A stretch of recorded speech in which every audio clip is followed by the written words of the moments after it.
I believe we are having more chairs brought in, so there will be plenty of room for all of our guests to sit. My name is Mitch O'Farrell, Chair of Arts, Parks, Health, Aging, and LA River Committee, and I'm joined by my colleagues, Councilmembers Tom LaBonge, Joe Buscaino, and Curran Price. This meeting is officially called to order. And with the approval, without objection of my colleagues, I would like to take items 3 through 6 on consent. Move it. So move. So second. No objection.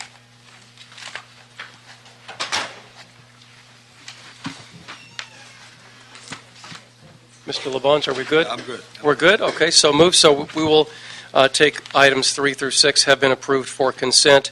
Mr. Litt, I'd like to then go to item 2. And before I call up the department, I'd like to take public comment first. So do you need to read the item for the record? Item number 2, motion O'Farrell, Koretz, LaBonge, Martinez, relative to directing the General Manager of the Library Department to report on the state of the Library Department in light of Measure L. Thank you. And we have, it looks like, one comment card on this, and that is, or are there two? I've got one so far, but we'll find the other. We'll locate the other. We start with Jocelyn Geiger-Rosenthal, and I'm sure, Joelle, you have your card, so we'll find it. Ms. Geiger-Rosenthal? Yes, please.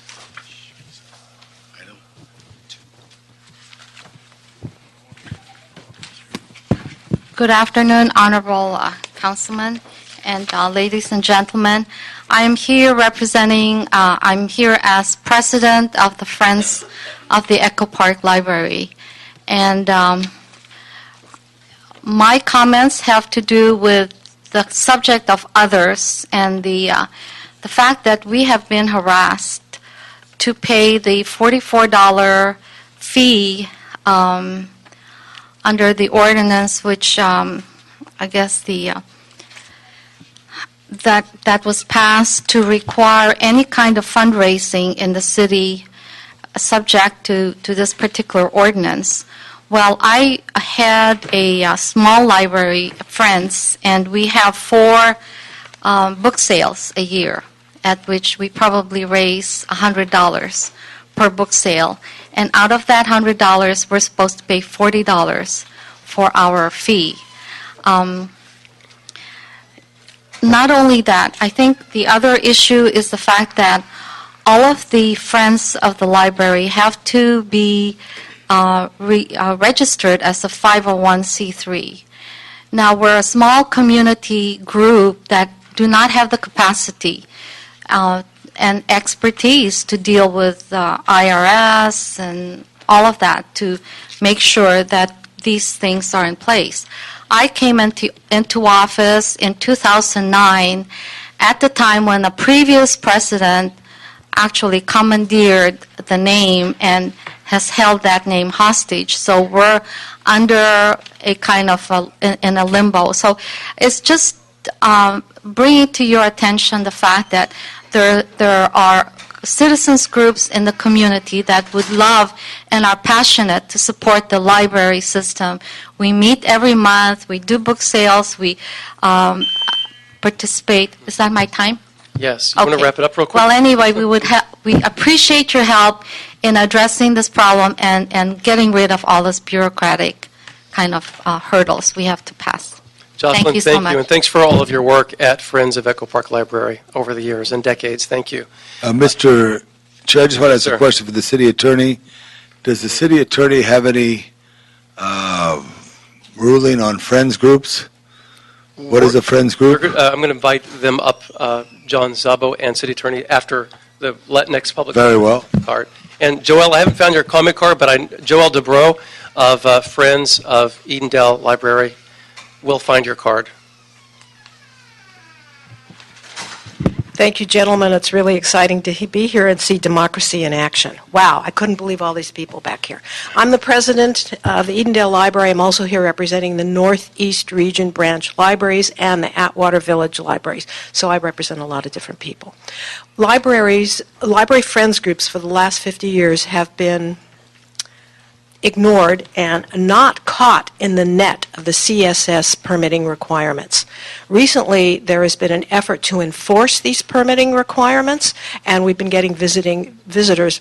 Police have been visiting library friends groups saying, where is your permit, and so forth.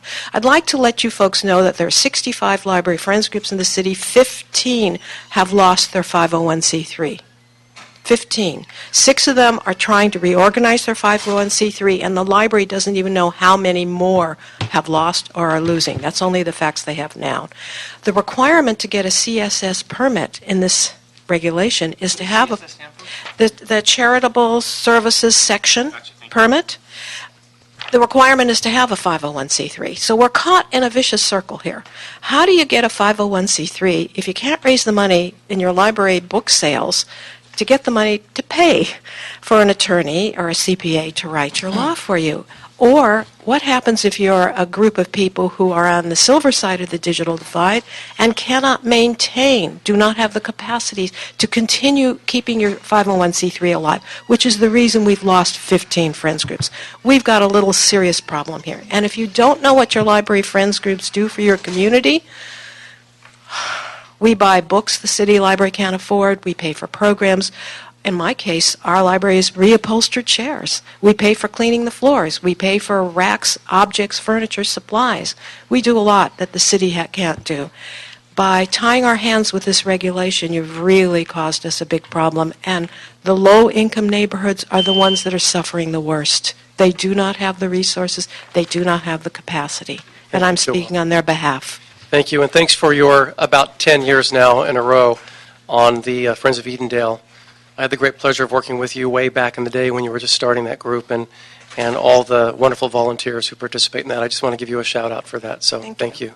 Thank you. And we do have one more speaker, and that is Roy Stone with the Librarians Guild.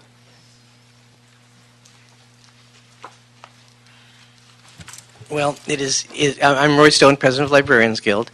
It is easier to speak after the city librarian has spoken because I don't want to say anything in conflict. However, I want to point out that he's talking about Measure L. We all supported Measure L. We appreciated everyone's support. However, the promise of Measure L is met only as a facade. We don't have the staffing. The department works hard for that. We've had issues with the managed hiring committee. We think they may be resolved now, but the hiring is slow in coming. We're losing more people than we're gaining, and it's really difficult. So there's lines to check out. There's lines to provide information. Books don't get shelved, which means the public doesn't get the information they're looking for. And it's really, really difficult. So Measure L is wonderful. The promise of it, we're waiting for. We need the staff. And so everything you can do to encourage or speed that process, we'd be happy for. Thank you, Mr. Stone. Thank you. And seeing as there are no other comment cards on item 2, I'd now like to invite our wonderful general manager of the library system, and that is John Zappo. Thank you. And do you want to talk a little bit? I have some questions, and the panel, we can ask some questions, but if you'd like to comment on this first, that'd be great. Certainly. Well, would you like me to speak on the issues that our friends members? Yes, please.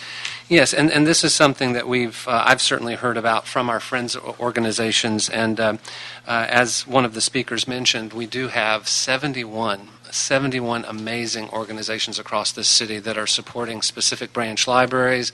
Some of them are supporting specific departments of the central library. And just are fantastic. And then, of course, we have the Library Foundation of Los Angeles, another nonprofit that supports the entire library system. And I think some of these branch libraries or friends groups have had difficulty with the information card and the posting of it. And I think the argument that I've heard from these friends members is simply that we are organizations that exist not in part, but in their totality to support a city entity and department. And for some of the very, very small ones, and some of them are very small, others are very large with big boards and raising significant amounts of money, all are incredibly important and are wonderful advocates, but it can be challenging for those smaller groups and difficult for them to write that check for that card given the size of their book sales. So I think that's the message that I've heard as I've talked to different friends groups. But we love our friends groups and certainly thank them for all of the great work that they do. As the representative said, they contribute to the library's collections, children's programs, teen programs, adult programs. We love every single one of them, large and small. So let me ask you, John, what, in addition, there's a yearly fee that the friends groups pay, right? And that is, Jocelyn mentioned that, is it $45 a year? It's 40-something, 42. $42. So what other fees are required by city policy, by Measure L, through the years? Every time they do an event, is there a fee? Can you take us through that? The library requires no fees of our friends groups. Okay. We simply say thank you a lot. So in addition to that $42 fee, what other fees do friends groups incur throughout a one-year period? That's the only fee that other than fees that might be associated with renewal of 501c3 status for those that do, and others are very small and simply don't have that status. But the 501c3 renewal, what does your department actually have to do with that piece of it, with the friends group? We don't. We Yeah. have an State. internal staff person who serves as a liaison to friends groups to work out issues that there may be between branch staff and friends groups. We try to bring friends groups together and provide speakers and programming to help them with book sales or how to diversify revenue streams, things like that. But in terms of responsibility, these are our separate organizations from the City of Los Angeles and the Los Angeles Public Library. We work with them. We are good partners. We try to facilitate their work, but To your knowledge... we're not completing that paperwork. and Sure. all. No, thank you. I appreciate that. To your knowledge, how did Measure L impact the friends groups across the city? Well, I think our friends group certainly recognize the additional revenue that has come to the library department and the great services that the library is able to offer as a result of Measure L. Certainly many of our friends groups were great advocates of it. They have seen the benefits of Measure L, the additional hours, the additional services, collections, technology that the library is able to provide. And has this issue that was raised by the friends groups, has it been agendized or discussed at the Library Commission? It has not as yet, Okay. but certainly would be appropriate for the Library Commission to Might discuss. that be a process to engage in? Absolutely. So that it could kind of wend its way through the system? Absolutely. And it might be before us again at some point. Absolutely. I know that that's an ordinance that we're looking at, right? So we're not going to be able to change or amend an ordinance based on an initial report at this committee, but it's just a suggestion that I would have. And Tom, you had a question, a legal question, didn't you? Yeah, well, just a So legal maybe question. AP or city attorney could weigh in on this. One thing, a friends group, there's friends of parks, there's friends of libraries. Does the city attorneys have any opinion on friends groups? Because usually we had community, Miss Valerie? Valerie I Flores. wasn't planning to speak on this issue, but I will weigh in. I do believe we can work with the Friends and the library to perhaps craft an exemption for groups whose revenue She's is the under a best. certain threshold. Show her your library card, she'll like you more there, Valerie. So I think that would be permissible. And so our office would be happy to work with the Super. Friends to figure out what is the appropriate threshold over which the amount of funds they deal with really do suggest that they should be a 501c3, and what's the lower threshold where it becomes too burdensome to require. Right. And also the California Community Foundation, 900 North Alameda, a lot of times they're receivers for funds, and then they block it out and where they go. And also Recreation Parks at its commission has parks where I want to donate to Lemon Grove Park. They send a check, a business person in the area, and then it goes right to Lemon Grove Park. So maybe you could try to find that. There's an umbrella. But I know, Ms. Flores, with your skills and talents and your fine staff, you'll find a We solution. can find a solution. Thank for you. that. Wonderful. Mr. Cedillo? Right, I was going to suggest that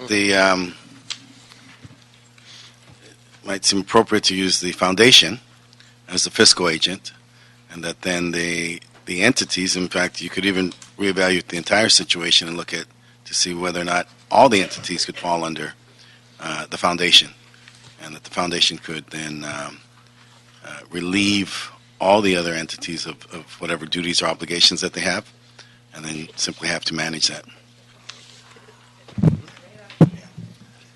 Another suggestion along those lines that I know some of our friends groups have discussed is sharing an umbrella 501c, not the Library Foundation, but just sharing one, just to make it a little bit easier. Terrific. Noel, I can't take comments from the comments. Oh. Remember, it's per event. So if we have a fundraiser, Okay. it's different than the books. Okay, thank you. And Mr. Chairman, just one other question for the city attorney. Yes. Go ahead. I'm married to Bridget Labange, and she's the president of Los Feliz Library. Is that a conflict of interest? Should receive financial, No. it's No. voluntary. Voluntary. Shouldn't be. Oh, good. Okay. I want no conflict there. Very good. No, ask before the item. Yeah. All right. Yeah. Okay, yeah. God love Bridget, though. That's great. Mr. Buscaino. Thank you, Mr. Chair. So aside from the great work that our friends are doing, we have an amazing one in both in Wilmington and San Pedro. I want you to respond to one of the public comments that was made earlier on that Measure L is a facade. Is that true? I mean, we just celebrated opening Sunday hours, right? We were amazing work on our weekend hours. I think because the now opening Sundays is because of the passing of Measure L, right? That is correct. I certainly respect Mr. Sohn's comments, and he's an incredible advocate for our libraries and for our staff, but I would never use the word facade to describe Measure L. Measure L has been wonderful for the Los Angeles Public Library, but moreover, the people of Los Angeles. You're absolutely right. The Sunday hours that we began in January, the Central Library, as well as 9 other libraries, are now open on Sundays. All the rest of our libraries are open 6 days a week. In the first year of Measure L, we added Mondays, evenings. In year 2 of Measure L, we added funds to our collections budget, which is what we use to buy books and e-books and other resources for the library collections, as well as new technology. The Sunday hours were actually implemented a year ahead of schedule, and every promise that was made to the voters of Los Angeles through Measure L has been kept. Great. That's the reason for this item as well, to get an update on that. Thank you. Thank you. Colleagues? So what I'm going to recommend is that we note and file this motion, but with instruction, and Ms. Flores made a wonderful offer to consult with your department and with the Friends of groups and perhaps the Library Guild as well for a conversation about exceptions to various fees paid by the Friends of groups across the city. That would be a good, worthwhile conversation to have that might, as I mentioned before, wend its way through the process. And then we're talking about some relief to these groups. All right?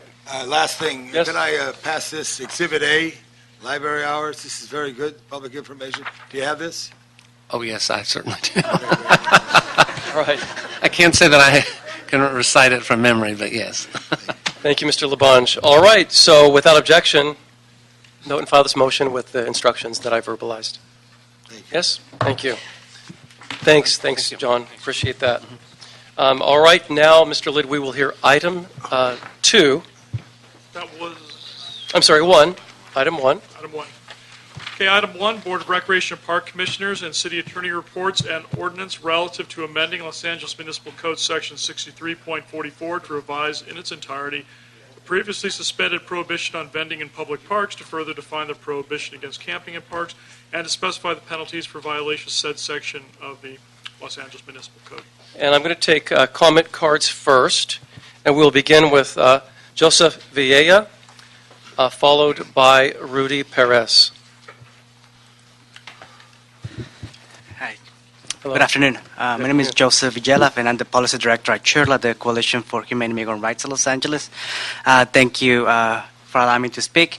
A couple of things in regards to this. CHIRLA position is opposed. And first, let me start by saying that we understand the premise of this, and we agree with the problem, and that is that there's no legal framework by which street vendors can actually sell their goods, and then there will not be any negative consequences. On the other hand, we also agree that the city has to make sure that we implement the results of the Ninth Circuit court decision by which the city has to abide by. We strongly believe that there's a way that we can meet the two of them. Unfortunately, the way that the ordinance is written, we feel that there will be negative consequences to the constituency that we represent. So we are in a lot of our constituency are street vendors, and a lot of the experience that we have with them is that based on the ongoing collaboration between law enforcement and ICE, given that they are given an infraction, then that could lead to deportation. In addition to that, we also feel that a lot of them, given that they were part of the informal industry, that's the only means by which they can actually earn their living. And so, first, we appreciate the fact that there's a way that the city wants to address this issue. We just feel that this is not the appropriate way. However, we are open to, and we're working with a coalition to make sure that we find a sweet spot by which we uphold the Ninth Circuit results, but at the same time provide a legal framework by which street vendors can actually sell their goods in a legal way, and they're not being given tickets every now and then by law enforcement, because there's a contradiction in city ordinance by which some of them can give permits, but at the same time it's illegal to sell it. And so a lot of the street vendors that we do represent, some of them did testify in Sacramento when we were working on the trash stack, because a lot of them, because they were selling tamales or something on the park, then that led to a deportation. So that's why, given that LAPD's position to gain trust with the immigrant community, we feel that there's something that we can do together to make sure that their street vendors can sell, but without fear. Thank you. Thank you, Mr. Villela. Question? Appreciate that. Question? Question to The witness? Question to the witness. Okay, Mr. Villela? So would you say this is like, by analogy, compared to not providing an opportunity for immigrants to drive legally and then towing the car because they didn't have a license? What I will say is that the way that we read the ordinance is that there is lack of protections. Let's say, we understand the premise and we understand the intent. However, that, the unintended consequences could be somebody selling a paleta or tamal, then those are not the folks that you want to be regulating, not perception, And so we can take that analogy the same way that you do. Thank you, Mr. Villela. All right, we have Rudy Perez, will be followed by Renee Nahum.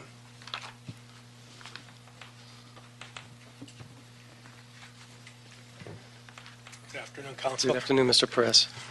I'm here in favor of the reinstatement of the No Vending in the Public Parks Act. I've lived directly across the street from the Meadows. I've lived in the Silver Lake area for 40-plus years. What I've noticed, there's been a lot of exercise classes, and there's more coming. And there's one in particular in the morning. It starts around 6 o'clock in the morning, and they have music. They put on a loud with a boom box, and then you have the cadence and the encouragement of the exercise leader, and it's just becoming more and more. The park, when it was first presented to us, it was a quiet park, is what we were told. And most of the time, that's what happens. It's children playing, people sunbathing, picnicking, flying kites, and that's good. But my concern is, what's going on with these influx of all these classes and what further is going to happen to that area. Thank you. So Thank I you, Mr. urge the Perez. council to reinstate the code. Thank you, sir. Thank you. For your time and your leadership. Thank you, Mr. Perez. We have Renee Nahum, will be followed by Noel Rogers. Hi. Good morning. Good afternoon. I also wanted to address the same issue that Mr. Perez did. In the Silver Lake Meadow area, there's been an escalation of for-profit exercise operations.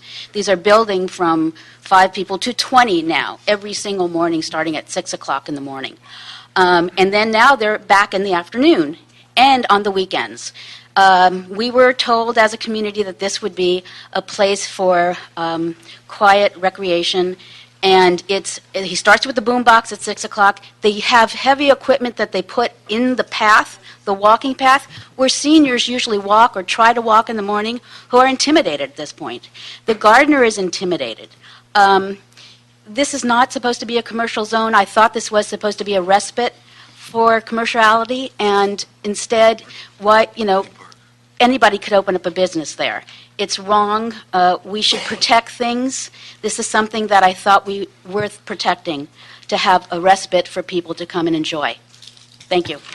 Thank you, Ms. Nam. We have Noel Rogers, followed by Paul Michael Newman.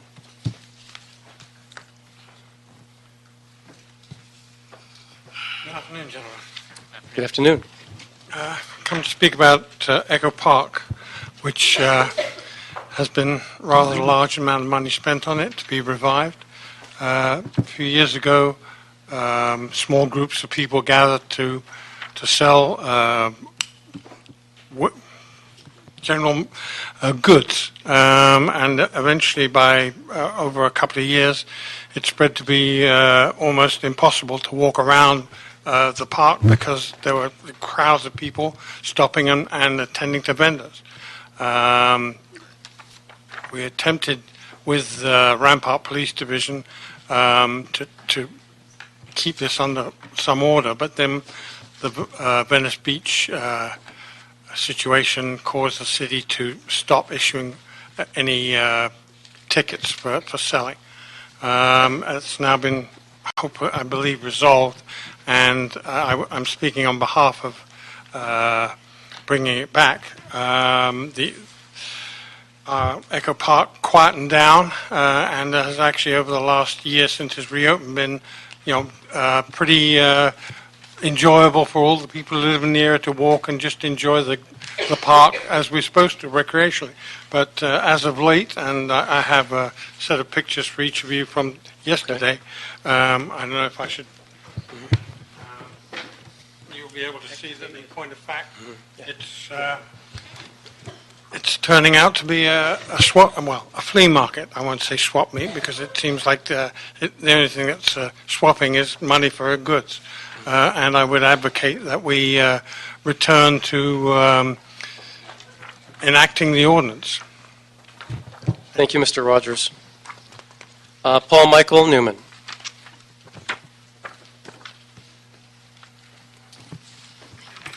Good afternoon. Paul Michael Newman. I don't have a title, but I'm sort of the founder of the Northeast Silver Lake Neighborhood Watch, which has a few hundred You got people. a city ID on, so you got ID I'm sorry. yourself. Yeah. I'm sorry. I actually meant to take it off. I also work with Council District 5, but I'm not here in that capacity.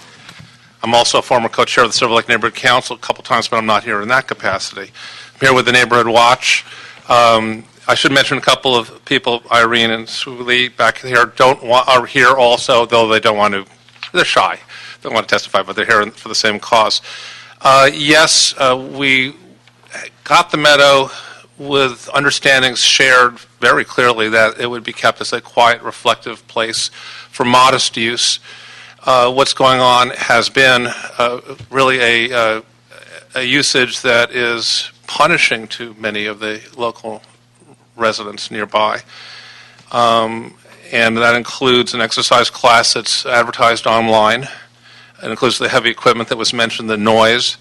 I believe also the impact on parking. But it's essentially, I would say, a slippery slope of sorts where you have usage that's beyond the scale of what was described and stipulated. And Olmsted, the great master of parks, really warned about that the person who designed Central Park and Prospect Park, among many places, that it's the bane of parks when you start allowing this and that and this and that beyond the design that was mutually, consensually agreed upon. So I would really urge that we stipulate that we reinstate the regulations that basically protect the neighborhood and the park. Thank you. Thank you, Paul. Next we have Rudy Espinosa.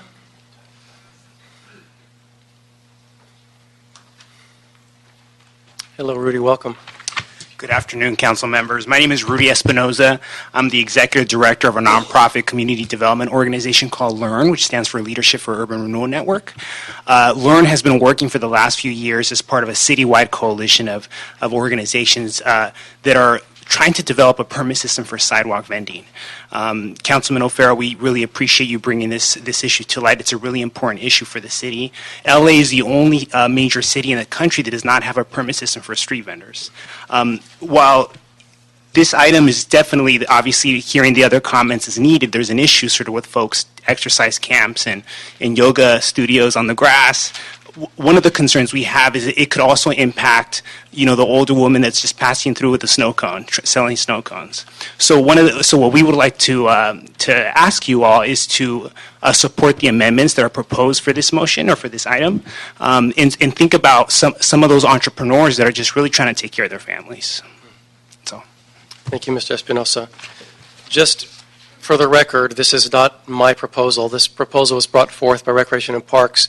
I actually held off on it for a number of weeks out of the courtesy of my colleagues, and so we could have more discussion about it. But this is from Rec and Parks based on the strong advice from the City Attorney's Office. So it's having its hearing today. Next we have Janet Favela. Ms. Favela.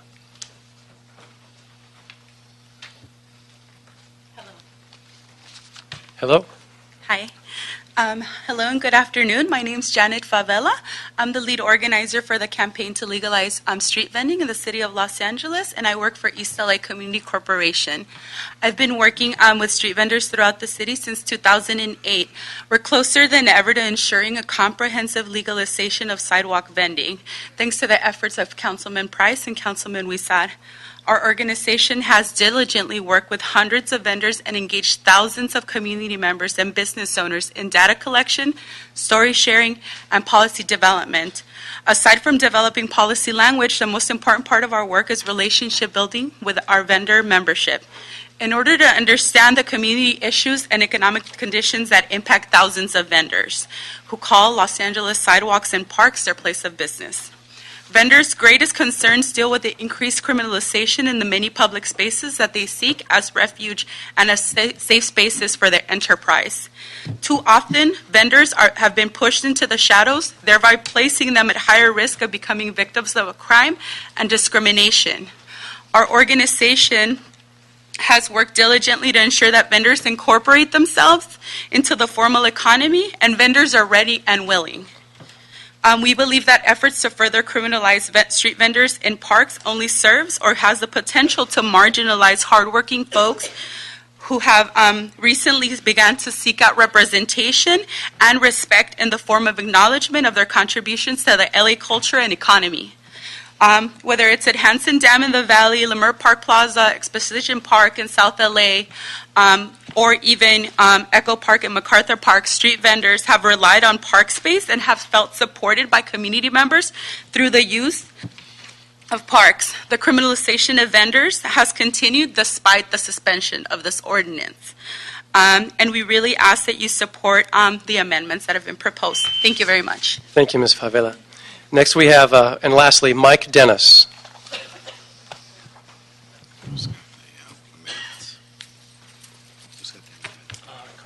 Thank you, Chair. Good afternoon, council members. My name is Mike Dennis. I'm the Director of Organizing at the East LA Community Corporation. Also working with Janet and Rudy on the street vendor campaign. As has been mentioned before, we understand the origin of what's coming behind this ordinance, that the city needs to close the liability gap from these lawsuits in Venice over 10 years ago. And if the issue is really about higher-end vending operations or enterprises like yoga camps, boot camps, and things like that, I really urge this committee to consider how this language will give enforcement tools to law enforcement and the rangers, and how that's going to impact our city's most vulnerable populations. We're looking at street vendors right now that use parks as a place of business. You're generally going to see a single mother, age 50 and above, that earns about $12,000 a year. And those are the kinds of people that are going to suffer from this. And so we really urge there to be amendments made that change out the urgency clause, that heed the advice of the RAP report, which states for this ordinance to actually work with the citywide efforts on sidewalks, understanding that they're two different jurisdictions. We really believe that our sidewalk proposal can actually inform on a smarter permitting process than the one that's been laid out in this language. And our coalition, our campaign, and our organization is always willing to come to the table. We have boatloads of research, data, and testimony from vendors. And again, just thinking about who this will really impact. Yoga operations or folks that need the parks for livelihood. Those are the distinctions we really want to push today. Thank you. Thank you, Mr. Dennis. All right, now if I could have Mike Scholl, General Manager of Rec and Parks, come up to the table with Kevin Regan as well, AGM, City Attorneys Valerie Flores, and APDS. So I'll just give a good afternoon, Mike Shaw, General Manager, Recreation and Parks. New General Manager. Let me give you just a few comments, and then I'm going to turn it over to the staff. But obviously, we recognize this is a really, challenging ordinance. But it's one that's it was in effect until there was legal challenges to it, and that's kind of what's brought us back. So this is not a new ordinance. This was an existing ordinance. And Mike, those legal challenges, how many years ago? I would defer to The legal challenges actually began about 10 years ago. Mm-hmm. Yeah. So, and I would also say that the spectrum for how this impacts people and the types of people is vast. So, I mean, you hear about yoga, you hear about, vendors on carts, you hear about all those things. There's examples where people actually come in and like set up a horse riding, in the park and things like that. So it's with good reason that we ask for the ordinance to be reinstated, but with that also keeping in mind that we understand that some people rely on this to their livelihood. So, for example, if somebody wanted to have a yoga class, there is a process for which they can do that, and that is they get a permit through your Recreation and Parks Department like everybody else does across the nation. LA is not unique. It is, we've always done that, but because this ordinance is not in existence, we have no ability to enforce. So they can still have their livelihood, but that requires a permit.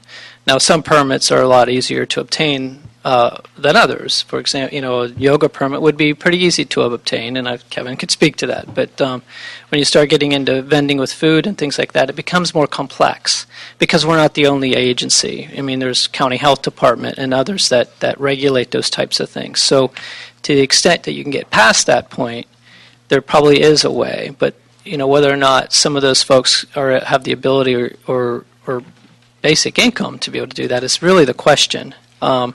We really just want to make sure that every park patron has the same opportunity across the board. I mean, we want the parks to be clean and we want them to be safe.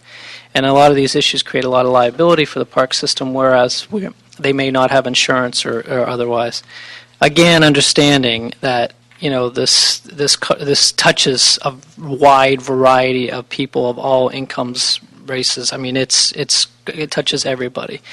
But that's why we're supportive of it. And it's also important to note that the street vending ordinance today is just a matter of as it pertains to parks. So some of the folks speaking about street vending, that's a different issue. Whatever was decided on that, certainly we would stay involved and watch that process. But to the extent that would involve a park, it would have to still go back through the Recreation and Parks Commission, and cannot go through any other means other than that way. But I'll leave it at that. And Mike, though, can you explain what our charter obligations are in relation to the management and maintenance of our parks?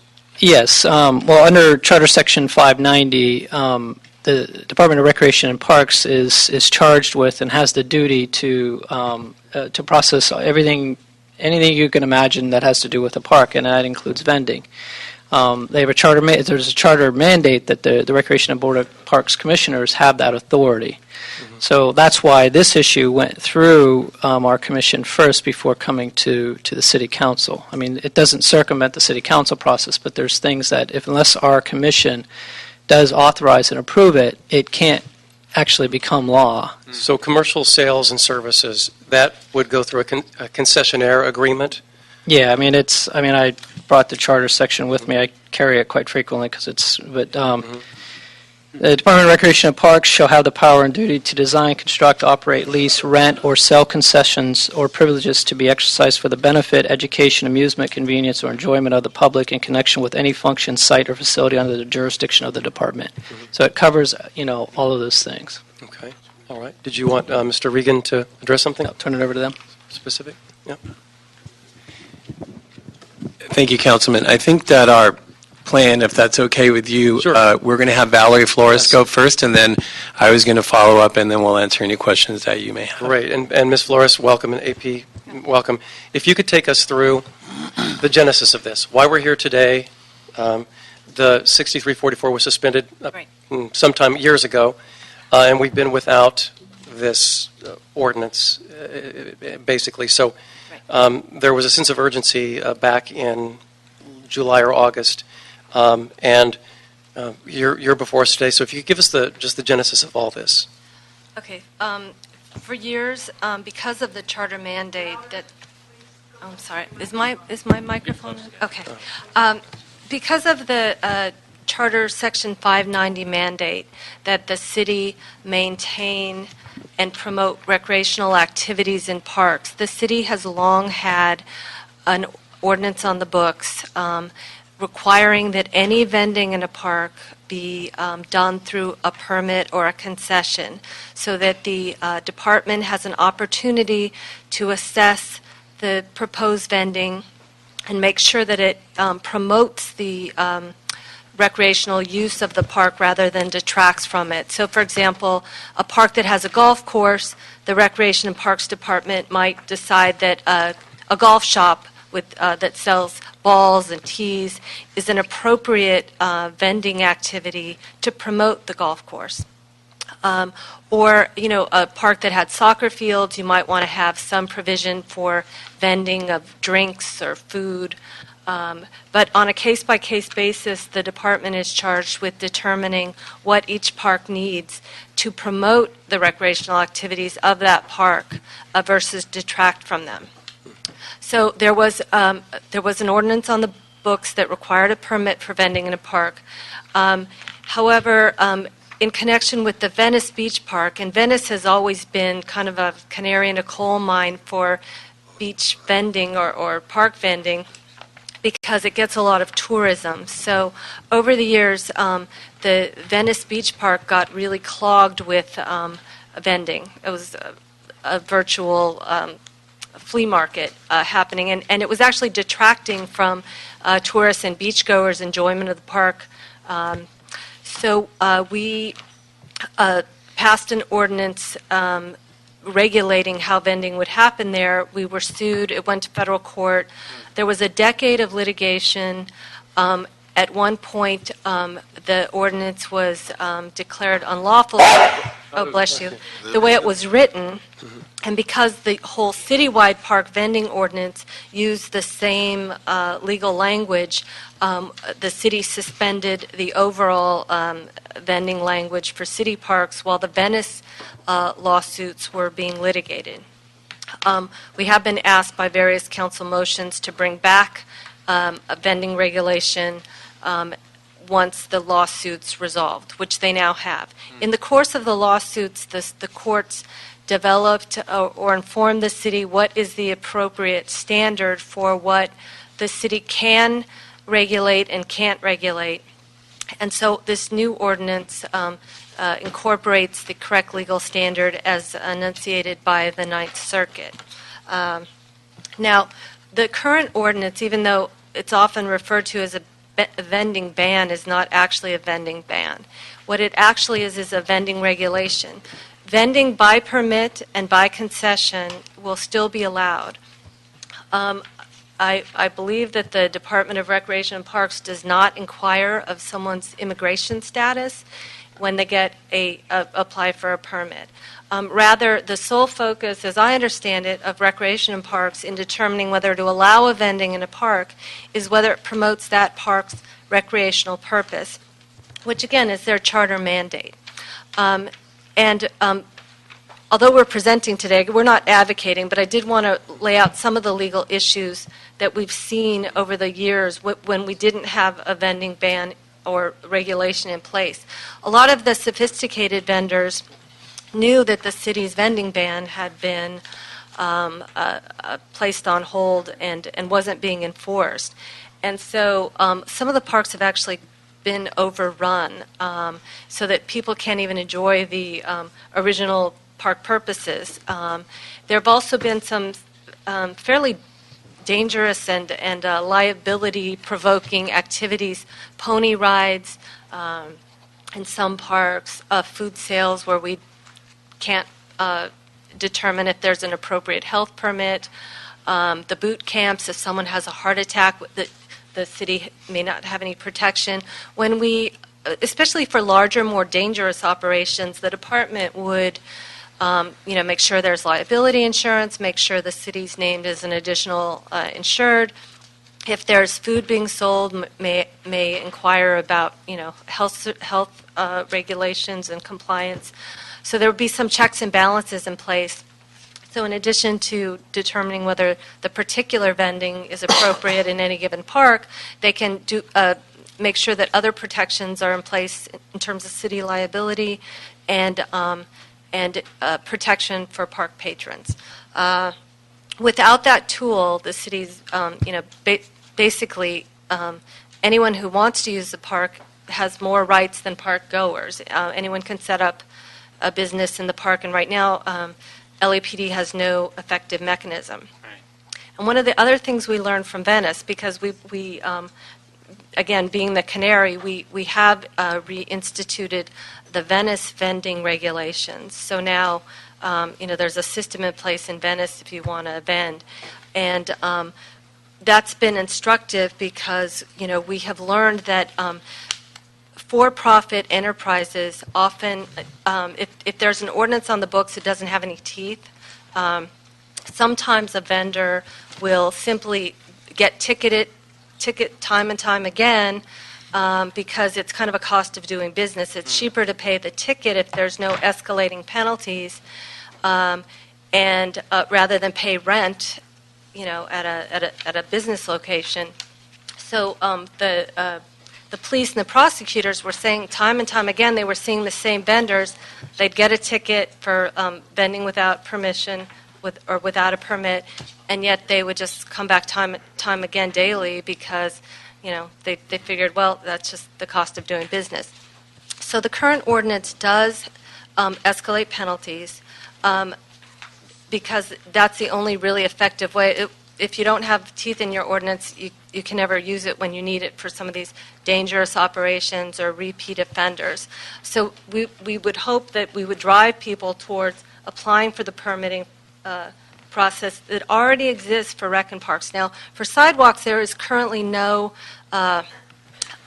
permitting process in place. So the city has formed a working group and is looking at ways to allow for street vending. Like with parks, there will be some inquiry about, where sidewalks are wide enough that someone in a wheelchair could still get by even if there was a vendor. So there will be some inquiry, but for parks, there already is a process in place to allow vending, and so this ordinance would just ensure that people have to follow the process as opposed to just setting up in a park, whether the Rec and Parks Department or the neighbors want that particular vendor. So Valerie, let me ask you, right now there is essentially no ordinance in place. What's the liability to the city if I want to start Mitch's dog training, go to my local park and just, start taking clients, and then a dog that I'm training attacks and, injures a child, sends him to the hospital? Right. Who's liable for that? Well, aside from me? Of course, our diligent litigators would very much try to prove that the city had no liability, but we would be named. I can guarantee that. We would be the deep pockets. The city would be named as a defendant. The allegations would be that we knew about this activity, we allowed it to occur. We used to have an ordinance on the books, and we suspended it, and therefore we were encouraging the activity that led to the injury. So I can't, as I'm sitting here today, say that we wouldn't be held liable in some way. So, but where I'm going with this is, I was around when the previous ordinance was struck down. The courts would opine, in my observation that the city attorney's office was basically compelled by the courts to review the ordinance, redraft it, refine it, address the deficiencies, and there's an expectation in the courts that the city readopt an ordinance to provide those protections. Well, That's I think- my understanding. right. The charter, I think the charter really mandates that we protect our parks, mandates that Rec and Parks protect its parks and promote their recreational uses. So I guess what I'm saying is without an ordinance in place, Recreation and Parks cannot fulfill its charter mandated role of promoting parks for recreational purposes. Can I just? Yes, AP, sure. Following up on that point, I think what you're alluding to is that, and what Valerie was saying, is that the expectation is from the voters because, as Rec and Parks explained, they have a duty to protect parkland forever for the people that come and enjoy the parks. And I just wanted to point out that where this ordinance lies in 6344, it lies among a series of appropriate rules and regulations that affect parks. So there's opening times and closing times. There's other conduct that is permissible, that is not permissible. So it's not as though this is just one specific prohibition against an item. It's falling in line where it was before. And again, it's something that is an appropriate regulation. That's our job, to advise the Department of Recreation and Parks, you as the policymakers, to figure out if those regulations are appropriate. So Valerie alluded to the problems that happened in Venice were really First Amendment issues, but we believe that those have now been sufficiently addressed. And so last month, this panel approved the Venice ordinance, and the City Council unanimously approved that. How different is this in terms of what it will do than the Venice ordinance? The legal standard will be the same. So the Ninth Circuit has told us that we must allow First Amendment protected vending in a park. So that will be allowed with or without a permit. But that means that the item to be sold must have a message and no other purpose. So, for example, I always use the example of a coffee cup. So a coffee cup may have a peace symbol on it and be communicating a message of world peace, but because you can also drink coffee out of it, the Ninth Circuit says it has a purpose beyond its message, therefore the city can ban the sale of it in a park or elsewhere. So that's the standard we've employed. Any First Amendment item like a campaign button or a brochure, bumper sticker, those are First Amendment protected items. They can be sold in every park in the city, on every sidewalk. It's part of the public discourse. But for any item that can be used for some other purpose other than communicating a message, we can regulate when, where, and how it's sold. So in this ordinance, we do that by saying anyone who wants to sell a commercial item needs to do so through a permit. Thank you. Mr. Regan? Sure. Good afternoon, council members. Kevin Regan, Assistant General Manager with the Department of Recreation and Parks. So I just wanted to give a few of the points that I think might be helpful. First off, this section of 6344 has nothing to do with street vending. Nor would this section regulate street vending, vendors on sidewalks or public streets. It only pertains to parks, as you've heard. It also is not only an ordinance that is targeted at regulating vending.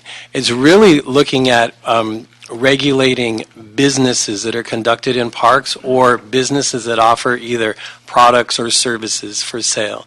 So there's a whole wide array of activities of people who come into a public park, start to conduct a business, and absolutely have no permits, and many times no insurance. They don't pay the city's business tax registration fees. In terms of food, they may not have health department permits. In terms of the things you've heard about, yoga classes, dog walking, I've seen someone that opened a bicycle repair shop. I mean, there's on any number of services. There's swap meets. There's a number of things going on in parks that do create liability for the city, but also take away the department's ability to manage legitimate concessions in those particular areas and unfairly compete with concessionaires who do take out insurance, who do pay tax, who do pay fees to the department and do conduct business in a permitted fashion within the park. So as you've heard in many of our budget deliberations, Department of Recreation and Parks is required to make up a quite substantial portion of their budget through the generation of fees. We do that through cobbling together these fees in a number of ways, and these fees that we collect from permit groups or concessionaires are just one of them. So I'd just like to say that this is a tool that we need to help us to manage our operations, to help keep parks open and usable. Parks are meant to be a respite for the community, for park users who any number of activities. They're not meant to be a respite for vendors. And if there is going to be a business or services provided or some type of vending in a park, usually that is determined by the park's need. Is there a need for a food service in that park? Is there a need for a particular type? Is there a need for a yoga class or any other type of thing? And lastly, there are existing procedures for individuals that want to conduct legitimate businesses with proper insurance, with proper permits, to be able to conduct these businesses and take out a permit from the Department of Recreation and Parks to conduct a business. So I think that's really it. And I think that's it. I think we've covered all of it. And so if there's anything else we can help you with, we'd be happy to do so. Thank you. I know that we have law enforcement here as well. I know we have law enforcement for Northeast and Rampart, I believe. So I'd like to convene you as well, and Pacific Division as well. So, Mr. President, we also have some neighborhood prosecutors here. Okay, terrific. So if we could convene a panel of neighborhood prosecutors and public safety. Before they leave, can we have some questions? And we'll come up and we'll open. Yeah. Yeah, we'll have lots. Fellas, do you want to do questions now? Yep. I just have one brief question. How many concessions do we have? Please sit down again. We'll do some questions now, but then we'll convene the public safety panel. Yes, Mr. Thank you, Price. Mr. Chairman. Sure. How many concession agreements do we have, are you currently managing? A lot. I don't know the exact number, but over 100 easily. Hundreds. So my question is a little different. How do I have confidence that we have enough permits, that the language is communicated or the messaging is communicated in the appropriate language, and that the immigrant community that's here is able to access and comply with, that the immigrant community is able to comply with the laws that you're proposing that we put in place? And so one question, one specific question, as the senator said, would be how many do we have, right? How many immigrant vendors do we have? Yeah. And how many permits do we issue? Yeah. Well, let me just a couple stabs at this question. So we have a concessions division that takes care of concessions in itself is a big operation for us. Again, wide variety across the spectrum from multi-million-dollar concessions like the Greek Theater to very, very small concessions, and that just happen on a permit basis in the park system every weekend. And we can get the precise number, but there's concessions and then there's permits, and I don't look at them much differently. There's a permit might just be for an event, just for one weekend. Some might look at that as a concession. So if you look at it that way, there's probably thousands that they manage. To your point about the confidence level of whether or not we're able to communicate, because we might need in Spanish. Right. Materials in Spanish. Do we right. Communications strategy or marketing strategy? There's that might be something Korean and right. Tagalog and. We do offer all that, and we have employees that speak different languages and are compensated for having that type of ability. I can't sit here and, we would probably have to, if there was particular, working with some of these nonprofit groups that are probably here today, it would be, probably the best answer would be is just to check back with them and to make sure that we're doing everything that we're supposed to do. Of course, the city does that stuff already, but is it enough? I don't know, council member, that it's enough. But the only thing I could do to help you with your competence level is to say that I'd be willing to work with them to make sure that it is enough, to make sure that they're well educated.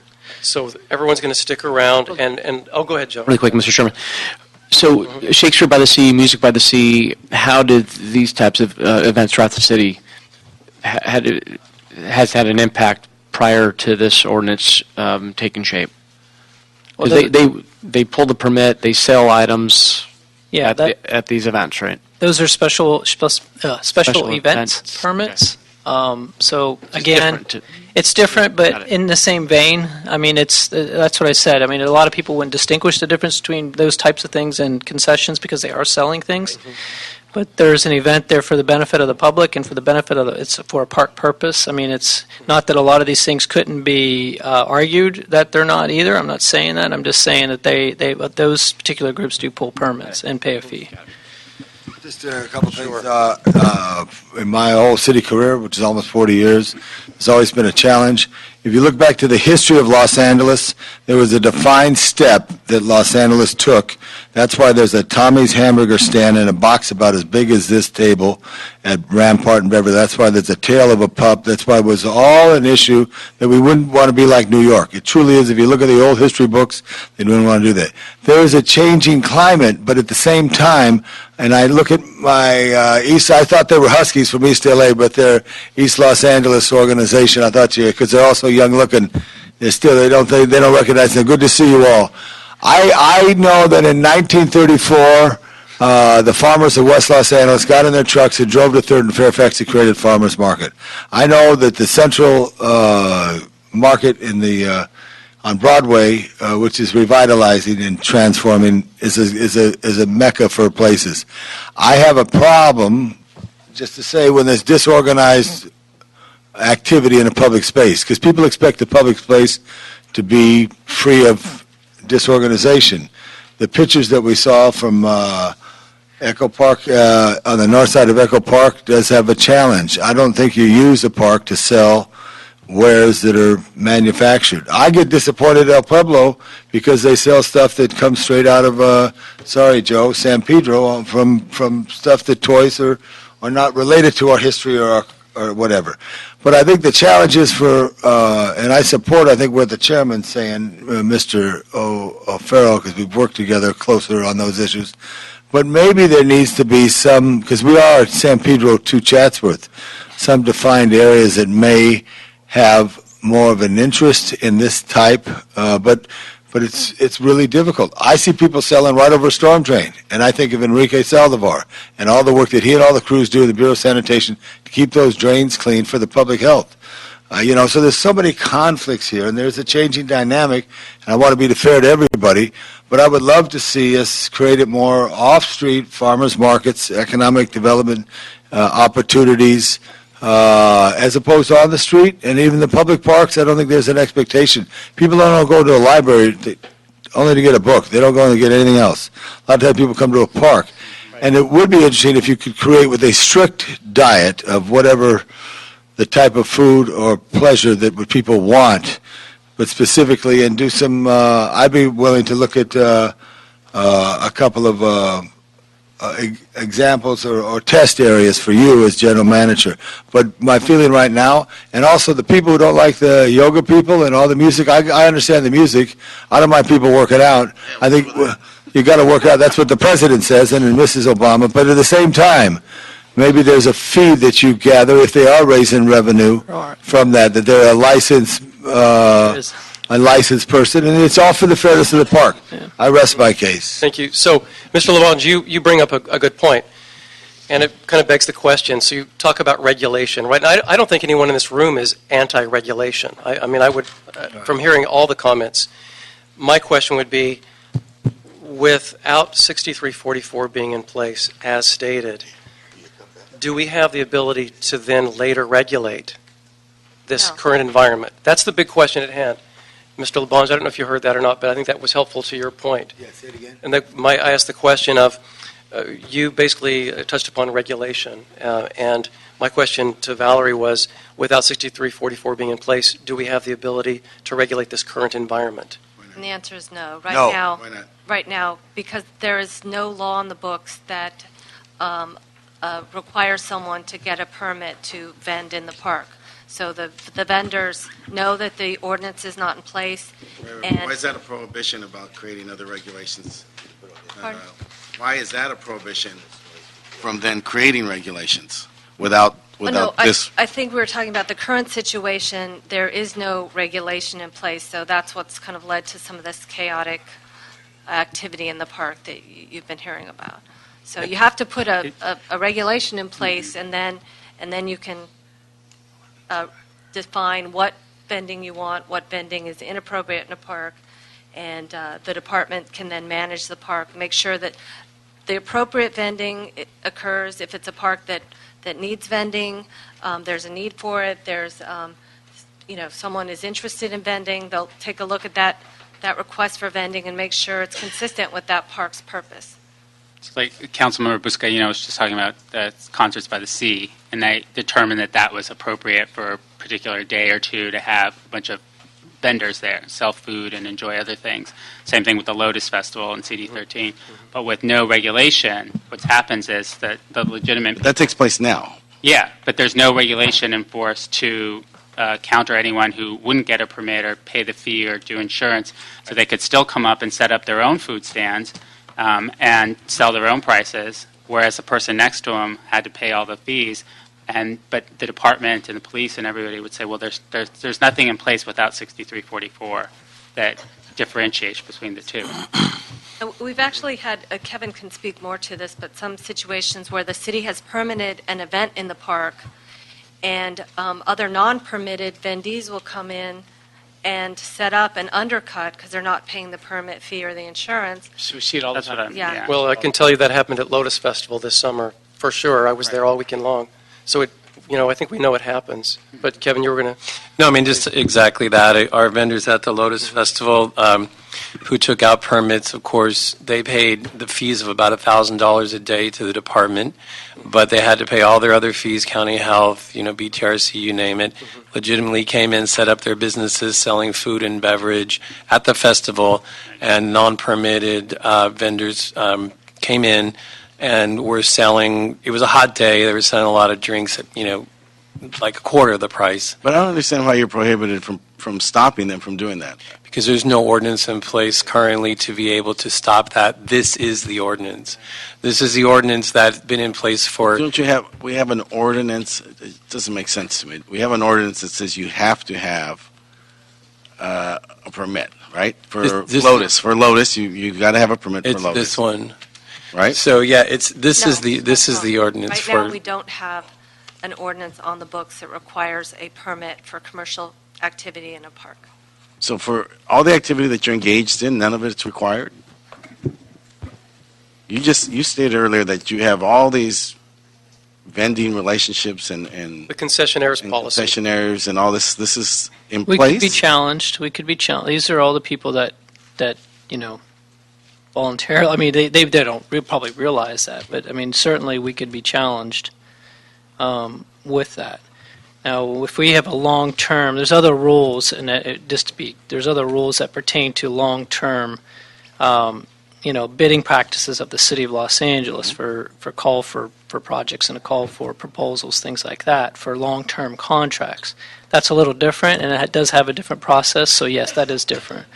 But for those folks who want to come in and sell their car, I mean, they could practically do just about anything in the park without.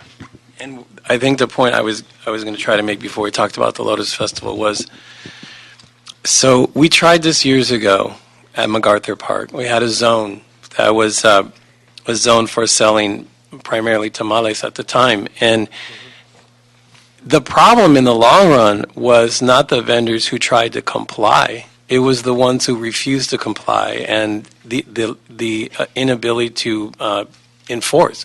So let's just say in the future we do get some type of a nonprofit that wants to come in and sell paletas or tamales, and they want to do it legitimately, take out the proper permits, pay the fees. We have no enforcement tool to stop others from coming in and not getting those permits. So that's the crux of the issue. And you're saying that 6344 before us is the tool. This is the tool. This is the ordinance that prohibits conducting businesses, providing services for money, or running a business in a public park without getting a concession agreement or a permit from the Department of Recreation and Parks. Ultimately, as a arm of our commission, staff issues those permits. So the point being, Mike's right. Today, people that don't want to take out a permit can do just that, and they can come in and disrupt people who have taken out a permit, and law enforcement will have no tools at hand to control that situation. We could just say, we're not going to pay anymore. We're not going to have a concession with the city.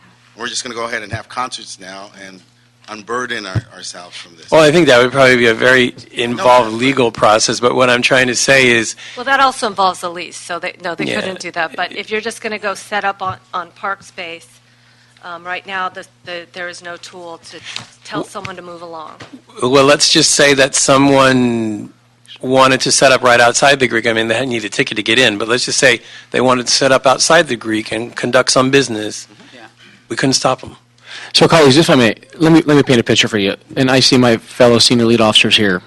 If I can, Mr. Chair, really quick. Yes, just to help. actually, I'd like to see know- them too. So could you all stay close by? And as Joe is Yeah. speaking, Al Torres, Chief Ranger Torres, if you could come forth, Captain Burt, and Slow Ira Centine, and Vic Gutierrez, please, from Rampart. And you may hear this from And my Claudia colleagues. Martin. You may hear this from them as well. Senior lead officer, Harbor area, promoted in May of 2005, getting geared up for the summer. We had at Point Furman Park 2 major events, Taste of San Pedro and the Filipino Arts and Culture event. I was assigned a special detail to these special events as a SLO in the area, and you had vendors at these You were a policeman events. once? I was a few years ago. But the event organizers came to me and said, Senior Lead Officer Buscaino, you need to address this. We have vendors here, they're taken away from our event.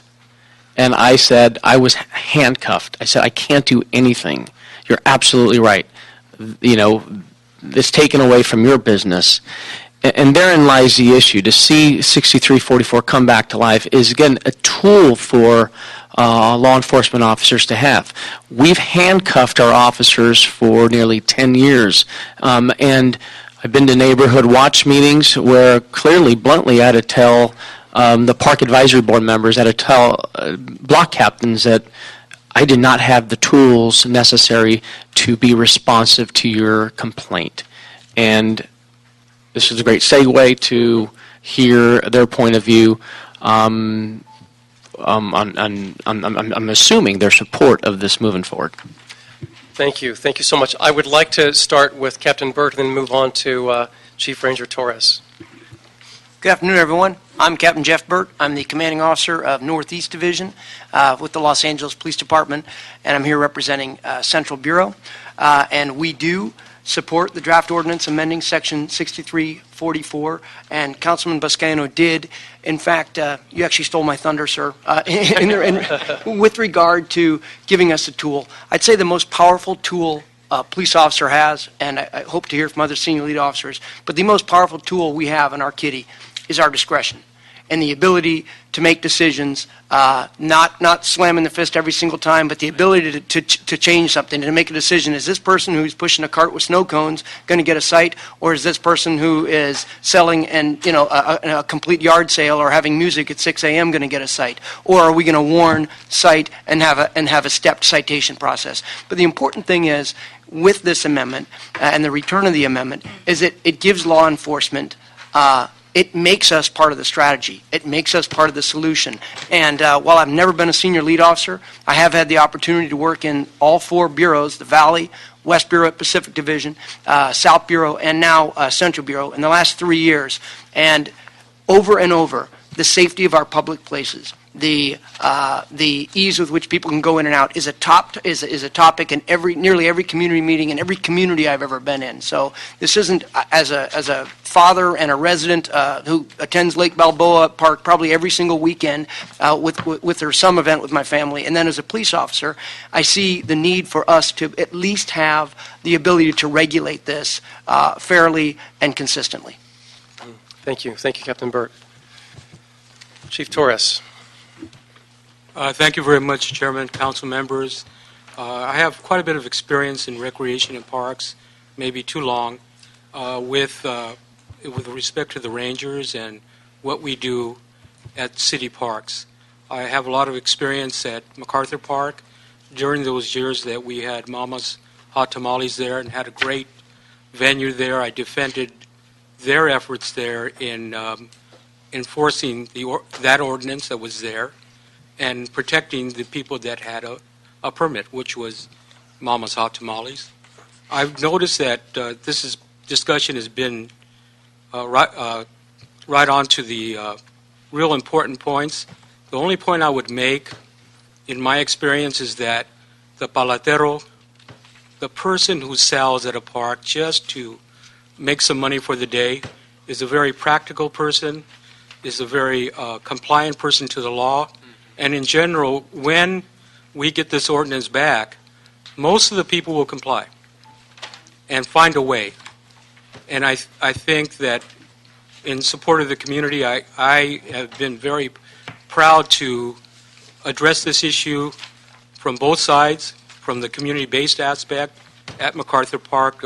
Councilman, I just wanted to mention to you that many years ago I was voted and accepted an award as one of LA's hot tamales at MacArthur Park. And my work there, I was very proud of my work over there. But at the same time, I enforced the law. Yep. And as an officer, as a peace officer, as a grandfather, a gentleman who conducts a pony ride at Hanson Dam Park is causing great liability to those children, to those families, and I just want to mention that aspect. Thank you very much. I appreciate your work, and also we want more of you at the at MacArthur Park, more presence and more colleagues. More tamales. Yes, sir. Thank you. Yes, we do. Mr. Chair. Yes, sir. Said two things. One, Mr. Scholl from the Parks Department is working, just let us all know, on upgrading the rangers. We got to fight for more. Also to have urban rangers who are in the wilderness, but also urban rangers in the park. But just a tough question, Albert. If they were selling tamales at Red Oak and Ferndale, what would you do? At Red Oak and Ferndale, which is within the park, Yeah, and the ordinance was in place, yeah. we would politely just ask them to leave, and they would leave. Okay, thank you.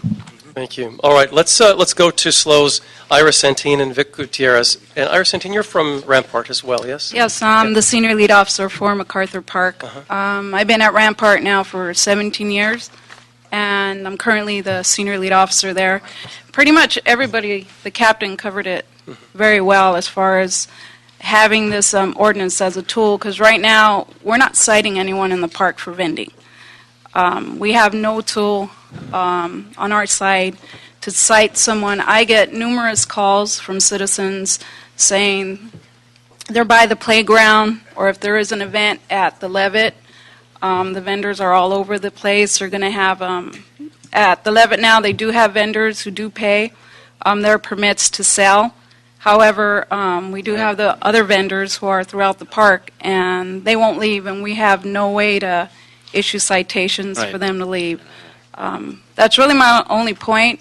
Everything's pretty much covered. I could talk about this all day long because I know what we've tried to do. I remember Mama's Hot Tamales. It's not only the park, but it's everywhere. I mean, vending is an issue that we need to deal with before we try to legalize it or provide a space for it. Thank you. Thank you. And Vic, if you could take, you've talked to us before about some of the things that you see that need to be enforced and your hands have been tied. What are some of the things you've seen on your patrols? Thank you for having me, Councilman. My name is Victor Gutierrez, and I've been a senior lead officer at Rampart for close to 20 years. And so I've seen the evolution that has gone on throughout the years. But without this regulation, like it's been already said, I mean, we can sit here and talk about it the whole afternoon. Our hands are basically handcuffed. I can speak from experience working with Irish Santine at MacArthur Park. I can speak from experience working with Lou Ford at Echo Park, where the vendors basically took over at one point, taken over the walkways, and our hands were handcuffed. And we would basically sit in the office banging our heads up against the wall. Like I said, I can speak from experience, and the bottom line is we definitely need this law in place once again. Thank you. I know we have neighborhood prosecutor Claudia Martin. We also have in the room Jackie Lawson from Hollywood. I just want to acknowledge you, Jackie, and your great work in Hollywood. Ms. Martin. Thank you. In addition to myself, there's also 7 or 8 numerous other neighborhood prosecutors from the city here today. We work closely, obviously, with LAPD and other city community groups to figure out what the quality of life issues are. What I describe what we do is I'm the last 30 minutes of a Law and Order episode where LAPD is the first part. So we work closely with them. The way the ordinance is written, we wouldn't get a case presented to us until after somebody's already been cited for an infraction.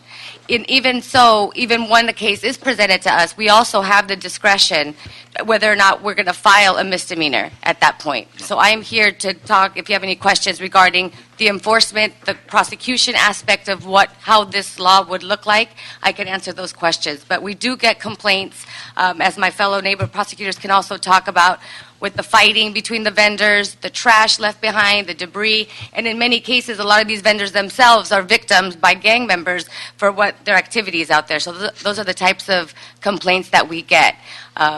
We do, like I said, when we do get a case and present it to us for a misdemeanor, we do review it on a case-by-case basis and then determine which route we will take, whether it could be a hearing, file a misdemeanor, or decline to file. And even after we file, we also have a lot of discretion as to what kind of sentence we would ask for, probation, not probation. So there's very many different things based on the case, based on the facts, based on what the complaints are from the community, what LAPD says, has this person been cited 8, 10 times previously and is still out there engaging in the same activity.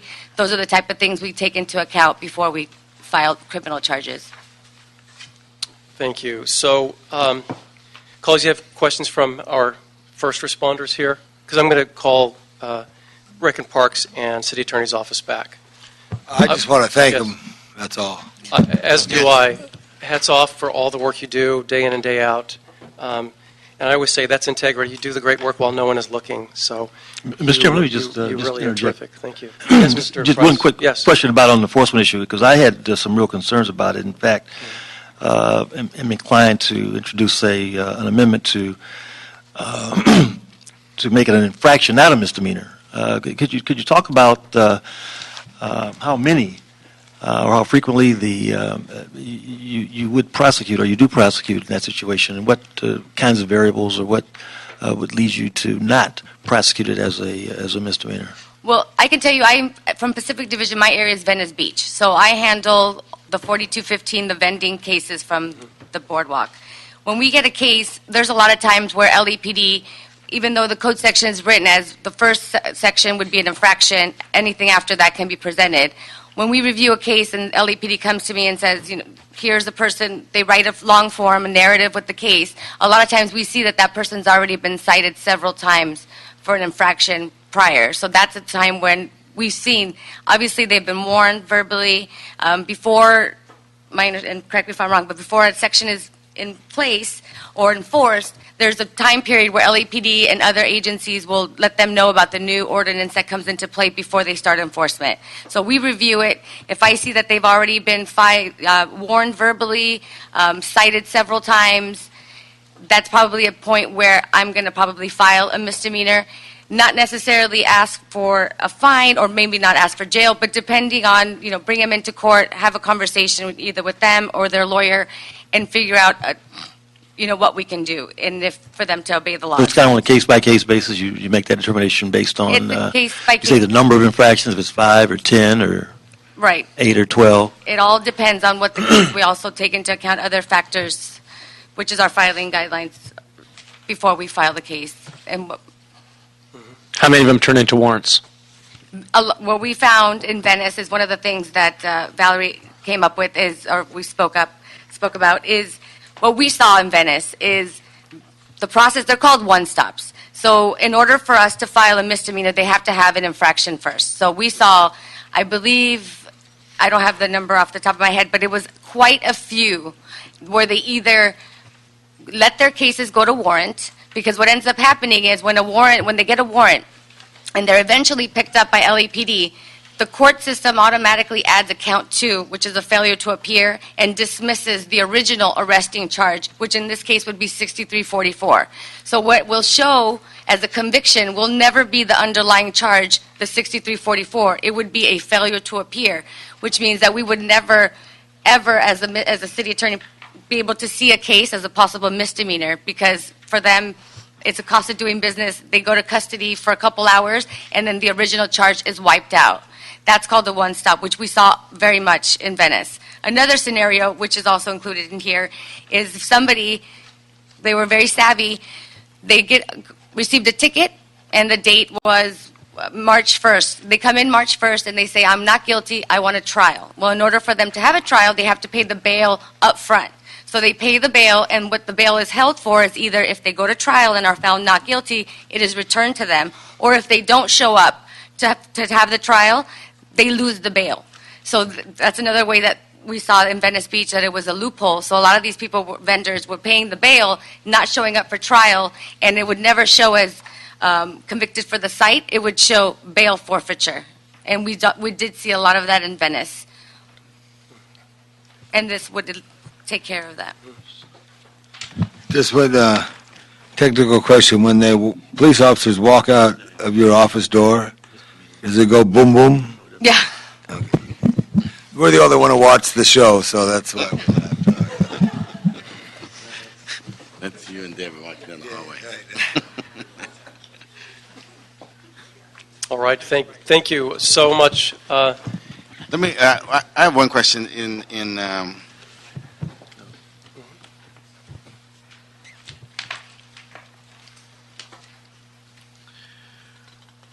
So, are there any? Are you telling me there's been no arrests in MacArthur Park since this was challenged in Venice? Not for vending. No cites, no arrests. We can't. There's no section to cite for that. And tell me about this and the food trucks that are there also that pull up in MacArthur Park. Are they permitted? Not permitted? They're just Well, if they're on the sidewalk, we'll cite them. But if they go inside the park, then there's no cite. And they know that. They know they could go in the park and not be cited. All right. I want to thank this panel again, and maybe stick around for a few more minutes, and I'd like to have Mike Scholl and Kevin Regan and Valerie Flores Thanks. and AP back up again. Thank you.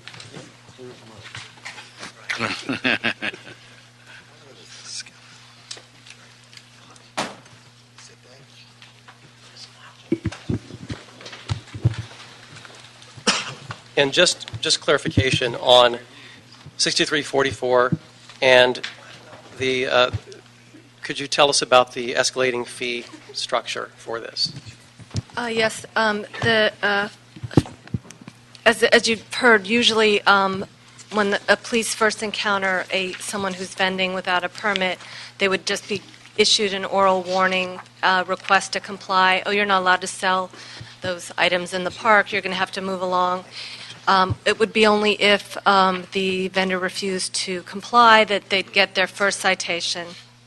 If the officer encountered the same person again, they'd get a second citation, or at that point could be that citation could be either just an increased fine of $250 or prosecuted as a misdemeanor. Then there'd be a second level of review, as Ms. Martin testified, using their discretion to determine, was this a dangerous activity? Was it more than the second, third, fourth, fifth, sixth, seventh? And either go with the fine or charge it as a misdemeanor. After it's charged, then the prosecutor can meet with the person and maybe negotiate, something, a plea bargain. If all these safeguards fail, then it would be tried, and then the judge would still have another opportunity to weigh in and determine the severity of the offense and what was the appropriate penalty. In addition, sometimes in lieu of a fine or any jail time, there might simply be a stay-away order, either negotiated or asked for from the judge. This vendor, let's say the pony rides, is having this activity at a park without insurance, and we're really worried about this. We want a stay-away order from Hanson Dam. And so these are the kind of tools, but there are several layers of review. There's discretion by the police officers, there's discretion multiple occasions by the prosecutors, and then again by the judge. Yes, Kevin? I'd just like to add in that I think you can't understate the discretion of the officers. And in fact, when, years ago, I've been around a long time too, like Albert, and when the officer, years ago when we had an ordinance in place, both the LAPD and the park rangers, many times will ask for voluntary compliance. I mean, we're not just going out citing everybody that's doing anything. Usually it's explanation. It's a talking by the officer talking to about the conflict and the law. And then many times there'll be a conversation about, well, how can I legitimately do this? Is there a way? And they refer them back to Rec and Parks. That was routine. Today, people know that this ordinance is suspended, and the word is out. The guy in Hanson Dam is running a full pony ride in the park, and he knows this ordinance is suspended, and he knows we can't stop him. He just does it in the face of anybody that goes up and tries to tell him you shouldn't do it. Interesting thing is, we got a call in the executive office for someone looking for a way to file a lawsuit for a child that had fallen off a pony, they said, at Hanson Dam and had a traumatic brain injury. I just knew it was going to be this vendor, but in fact it wasn't. It was one of the stables in the Hanson Dam area, and it wasn't city-related, thank goodness. But the fact of the matter is that could happen. There's no inspection, no insurance, no permits, no anything. The guy just shows up. We don't know where the horses come from. We don't know if the saddles are safe. We don't know how much he charges. We don't know if the kids are riding in a safe manner. We don't know anything. And this tool is needed. The officers use discretion. They'll talk to folks. They ask for compliance. If they encounter repeat offenders who just refuse to comply, that's when the citations begin. And I think it's important to say we need the progressive, we need the progressive penalties, or the ordinance will not be effective. Thank you. All right, colleagues, more questions, Joe? Really quick.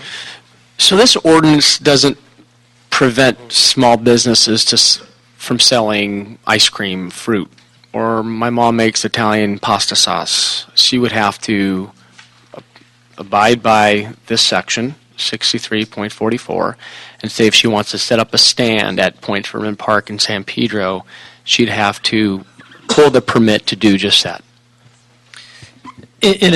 Correct, but in addition, that again, there's, as I stated earlier, there's other processes. When it comes to food, that's beyond Rec and Parks. The county health department would have a say, right? And that permit would have to happen before we could entertain that. So they'd have to go through the county health department first to get the blessing. As well as a business to BTRC number, which is required. The city requires of vending. So it's for food. So before for food, that is, not on everything, but for food they'd have to go through county health. And I don't want to make sure, because I second a motion brought forth by Mr. Price and Mr. Weezar on looking at regulating vending in the city of Los Angeles. How does, you're telling me through the charter, this is a decision that's being brought forth by the Rec and Park Commission that has overall jurisdiction on parks. Right. And I know correct. There is the proposal being studied. Not streets and sidewalks. Right. Is for streets and sidewalks only. Rec and Parks, as I said under the charter, has exclusive jurisdiction over the parks. So this ordinance relates only to parks, no impact on the pending working group to study legalizing vending on streets and sidewalks. If someone were to argue later on, oh, well, the city council allowed 6344 to go through, and there's a prohibition on vending in parks, now how can you allow it in the city? That will stand. The argument stand. What's that? That was the overall. The overall. The overall, right.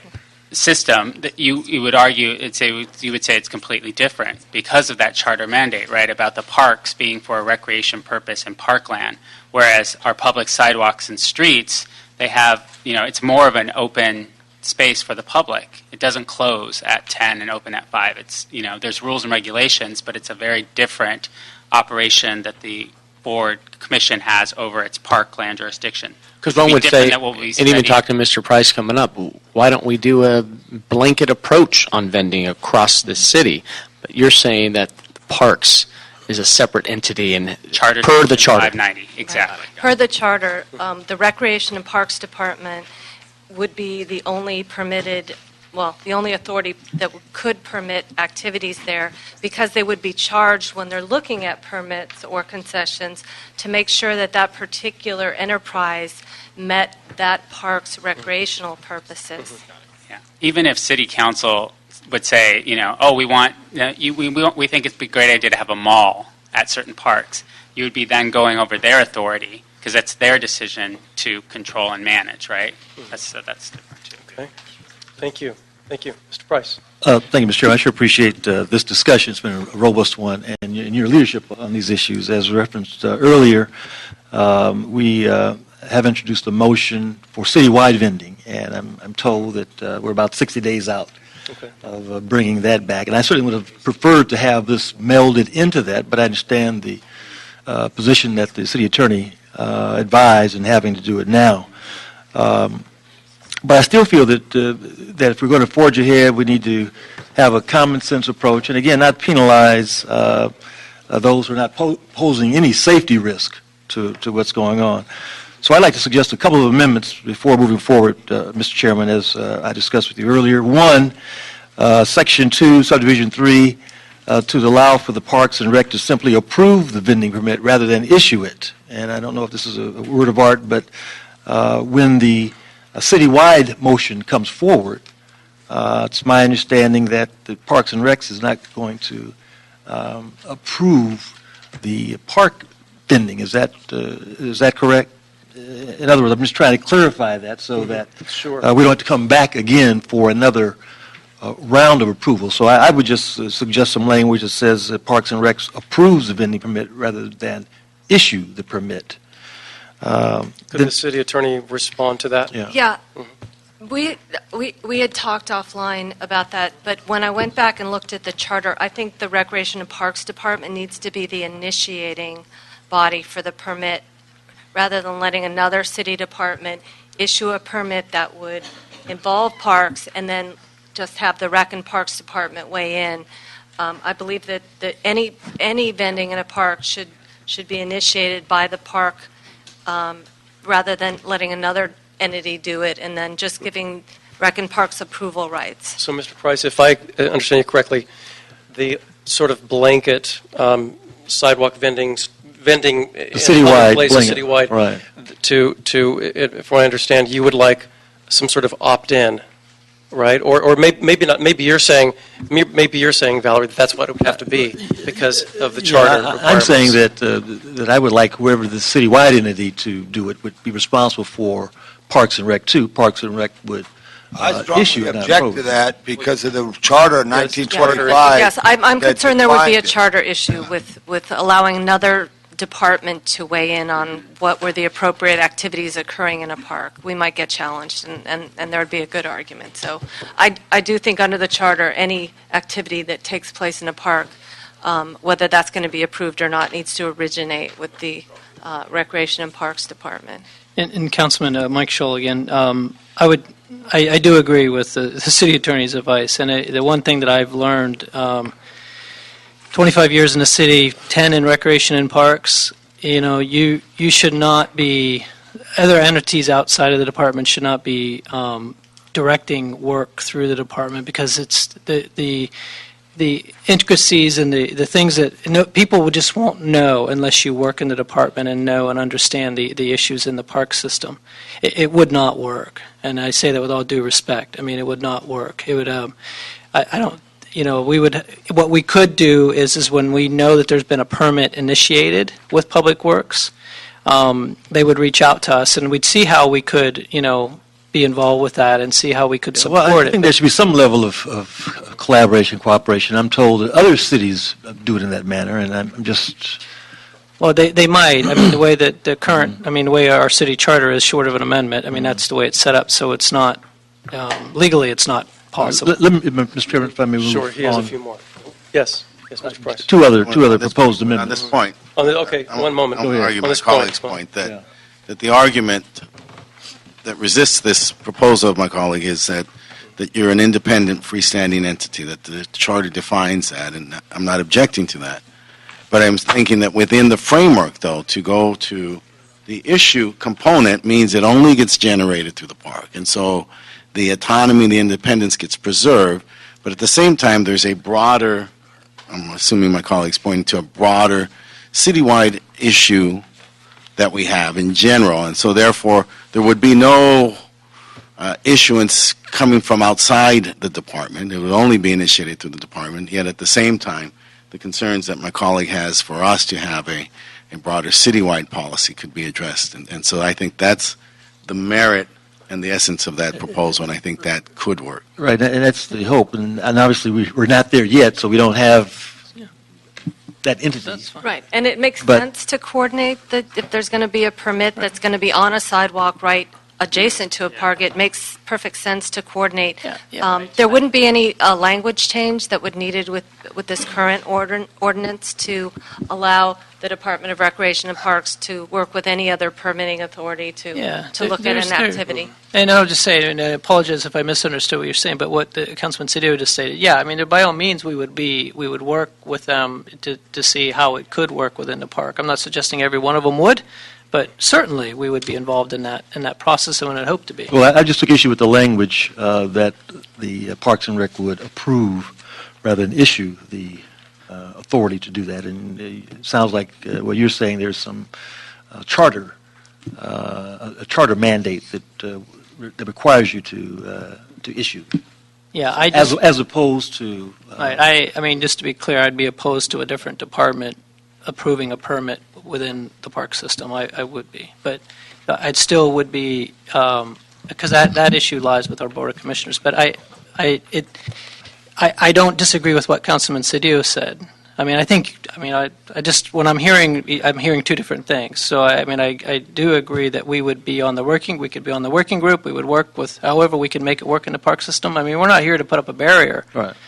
It's just that we got to be careful with making sure whatever department that is making these decisions truly understands the issues of that park, and they're not going to unless they have the. I don't know if that's not true, but there's a difference in opinion on that, apparently. Mr. LeBon, If I can continue, though. Yes. Two other proposals, Mr. Chairman. One, I'd like to remove the violation section in regard to prosecution as a misdemeanor. I know we went back and forth on this. But again, I think these should be infractions, not misdemeanors that are going to, permanently scar someone for life because they, were selling an orange in the park, if you will. And then lastly, I'd like to remove the urgency clause, again, so that we have time to inform the public of the change and to educate them. The urgency, if it's an urgency, I think it goes into effect right away. If it's not an urgency, it goes into effect in 30 days, and I think we should give, citizens the benefit of that doubt. And again, we don't want to create a situation where it's legal to vend on the sidewalks surrounding the park, but they get a misdemeanor when they're in the park. And I think there just needs to be some consistency and a way to avoid the confusion. And again, I think these issues, in fact, concerns were raised, I understand, by the Parks Commission, who also had similar concerns when this issue came before them in July. And so I would, again, just ask that we move forward with these amendments and ask the City Attorney to draft those as I outlined. So, Mr. Price, yes, I'd like the City Attorney to weigh in on the misdemeanor piece. Well, currently, the vending on the sidewalk is not permitted, and it can be prosecuted as a misdemeanor. So if we don't match that in terms of potential penalties, we will, in essence, be driving all the vending into the park. Because if you're going to vend illegally and you're going to do it, come hell or high water, and oh, if I go onto the sidewalk, I can face these progressive penalties, but if I go into the park, it'll be a citation I can just pay and keep doing it. That's what will happen. The other issue would be that without the ability to get into court before a judge, you could never get a stay-away order.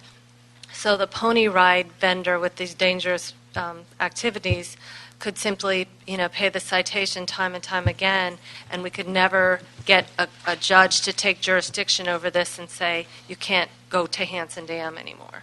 So there are pros and cons, but it's a very important issue. The first is first issue an infraction, right?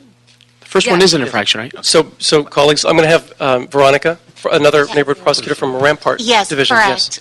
Good afternoon, everyone. Veronica D'Alba on behalf of the neighborhood program for Rampart specifically. One thing I wanted to share and make clear, and it's sometimes lost procedurally, Valerie just touched on it, this is currently considered a wobblet. So the way a wobblet works, as some of you may know, is it really supports law enforcement in terms of not just the officers, part one of, as Claudia said, the law I watch SVU personally, but anyway, like that's a little hardcore. But it permits the officers as well as the prosecutors down the line to be able to look at things on a continuum and to be able to use that discretion which is inherent to both of them, to both stages of addressing this issue. And by that is it, as Valerie noted, by it having at the end of the continuum or the spectrum it being a misdemeanor, it permits the courts to be able to encourage persons to be somewhat tethered to addressing the issue which they've been cited for. But it doesn't limit our office here in the city attorney's on the criminal side to always seek to prosecute or seek a misdemeanor prosecution against an individual. If the matter were reduced to at the very end of the range being an infraction, it would change all that. Currently, there is a progressive nature in the filing requirements as well as with LAPD's approach to individuals.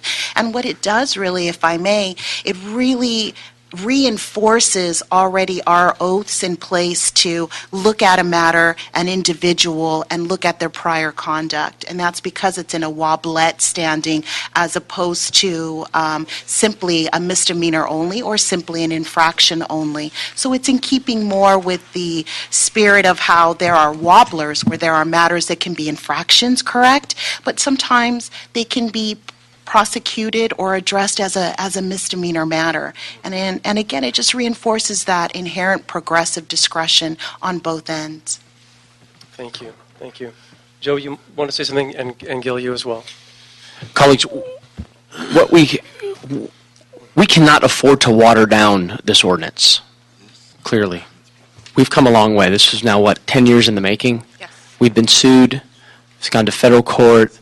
Now it's come back to us to the point where now we can shape this ordinance to be more responsive to the community, be responsive to the residents and those who've been complaining about these types of activities occurring in our parks.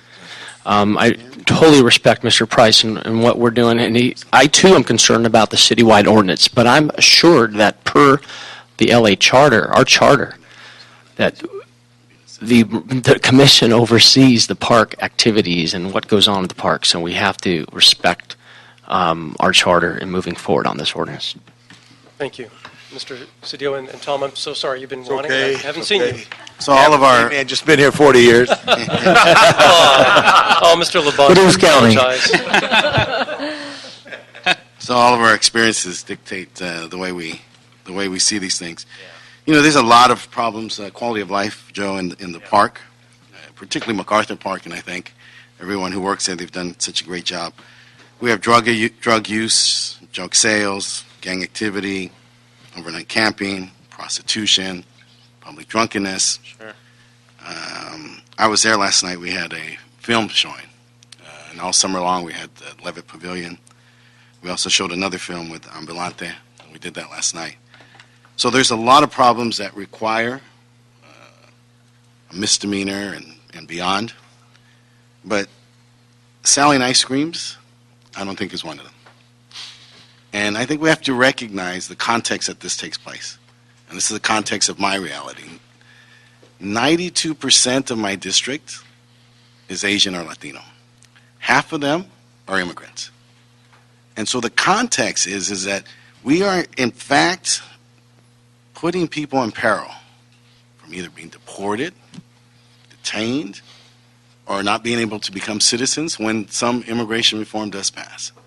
That's the reality that I deal with. I'm not arguing any of your points about the value of progressive discipline and the discretion that you think people should have.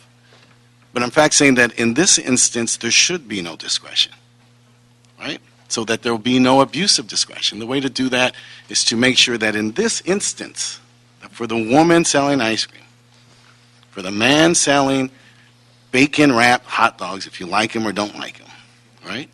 That in this instance, there should be no discretion that jeopardizes the opportunity for this man or this woman who are simply trying to take care of themselves and their families, not selling drugs, not engaging in any of this activity that we all abhor, from having a possibility of becoming a citizen in this nation, or from possibly being deported and kept out of this country, separated from their families, simply because of the act of selling an ice cream or a hot dog. And so in this instance, I insist, and I will not vote for this if this is included in it, and that we take this out. This misdemeanor aspect must be kept out, because that is a possible consequence, arguably, some will say, a probable consequence of us having this in there. And so because I agree with you about the wobblet, that then we should then take it out, so that that's not a possibility, so that no one has to err in that area. Thank you, Mrs. Dio. Mr. Labange. Just a question from the city attorney, deputy city attorney, or the neighborhood prosecutors. How many people were put in jail for vending at any one date in the last time, whenever it was legal? Again, the only law that's been in place for vending in parks is in Venice. So I'm going to ask Claudia Martin, our Venice prosecutor, to answer that. So I can tell you with regards to Venice, at this point, we haven't put no one has been sentenced to jail based on vending, illegally vending. What we do is we work it out with them and say, typically, someone will be on probation for whatever determined amount of time. Typically, it's 12 months. Time served, which means they don't have to do community service, they don't have to do jail time. And what we like to do is based on the criminal history or the facts, is we just say, if you obey all laws for a certain amount of time, a lot of times we can reduce it. We will reduce the charge back to an infraction, which you can do in this section. Or sometimes straight out, we just dismiss the case. But so far, no one's done community service, Caltrans, or jail for the ones that are misdemeanors that have come to me, to our office. But that is something that we do quite frequently, not just with this section, but pretty much with the type of crimes that we handle, is we just want compliance. And a lot of times what we say is, if you follow the law, basically obey all laws, or sometimes we don't even ask for a stay away in Venice for the first time misdemeanor. We just ask for obey all laws. I got it. I see Detective Sergeant Harrietto, or maybe Captain Burt. Question is, the chief of police or the police commissions wants constitutional policing.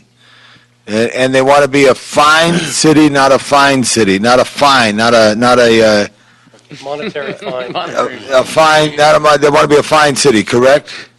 So this is just a tool just to try to deal with it. The question I'd like to ask again, Mr. Scholl, if I would, if the challenge is if anyone is respectful of the law or the rule, that if we have 3 spots for vending in the public park that your commission approves, but the 4th person still wants to be there and they don't want to leave because there's 3 there. And how does it balance out? So I know that's something for you. I strongly believe in the 1925 charter, and I've won and lost things over these years with the commission, and that's the strength of the city. The other thing I would like to say to all of us, I don't want it to stop right at the edge of the park. I want to go into the street, because here's the situation. you have schools, and next to schools there's vending. And I worry about it. I wish LA Unified would say, come on in the schoolyard, be in this corner, because it's dangerous out in the street. We remember how many times when there were a number of ice cream trucks, in the sense, and they changed laws, et cetera. I know you had a challenge at LeConte Middle School, Mr. O'Farrell, this year.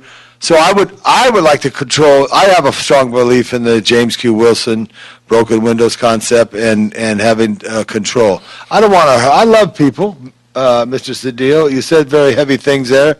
My grandfather, I don't know his status, but he came there on Main Street in 1880 and cut hair down the street, and life came on for the Labanges and worked our way up, as we all do. But I don't want to hurt anybody with the city laws. I want to help people. But at the same time, there's an expectation they have to go to a public park, that they're not going to a public bazaar or a flea market or something of this nature here. And again, I use the example of the farmers markets in 1934. Those were farmers from West LA who put their trucks together and created on the land, and that is there. I think we have to create more farmers markets and find places that work, and I think it's for the public's interest to try to control this better, and that's why I support what is before us, as opposed to your suggestion, Mr. Cedillo, who I greatly respect you, but I have to tell you what I feel. Thank you. Can I Thank make you, one? I'm Mr. sorry. Bunch. Yes. Before we leave. In addition to handling of many LAMC sections in Venice and Pacific Division, I also handle many violent crimes, prostitution cases, so I run the gamut. Not one time when I've handled an LAMC section, particularly the vending, where I've never had a defense attorney come to me and say, can we change the section before I plead my client for immigration status?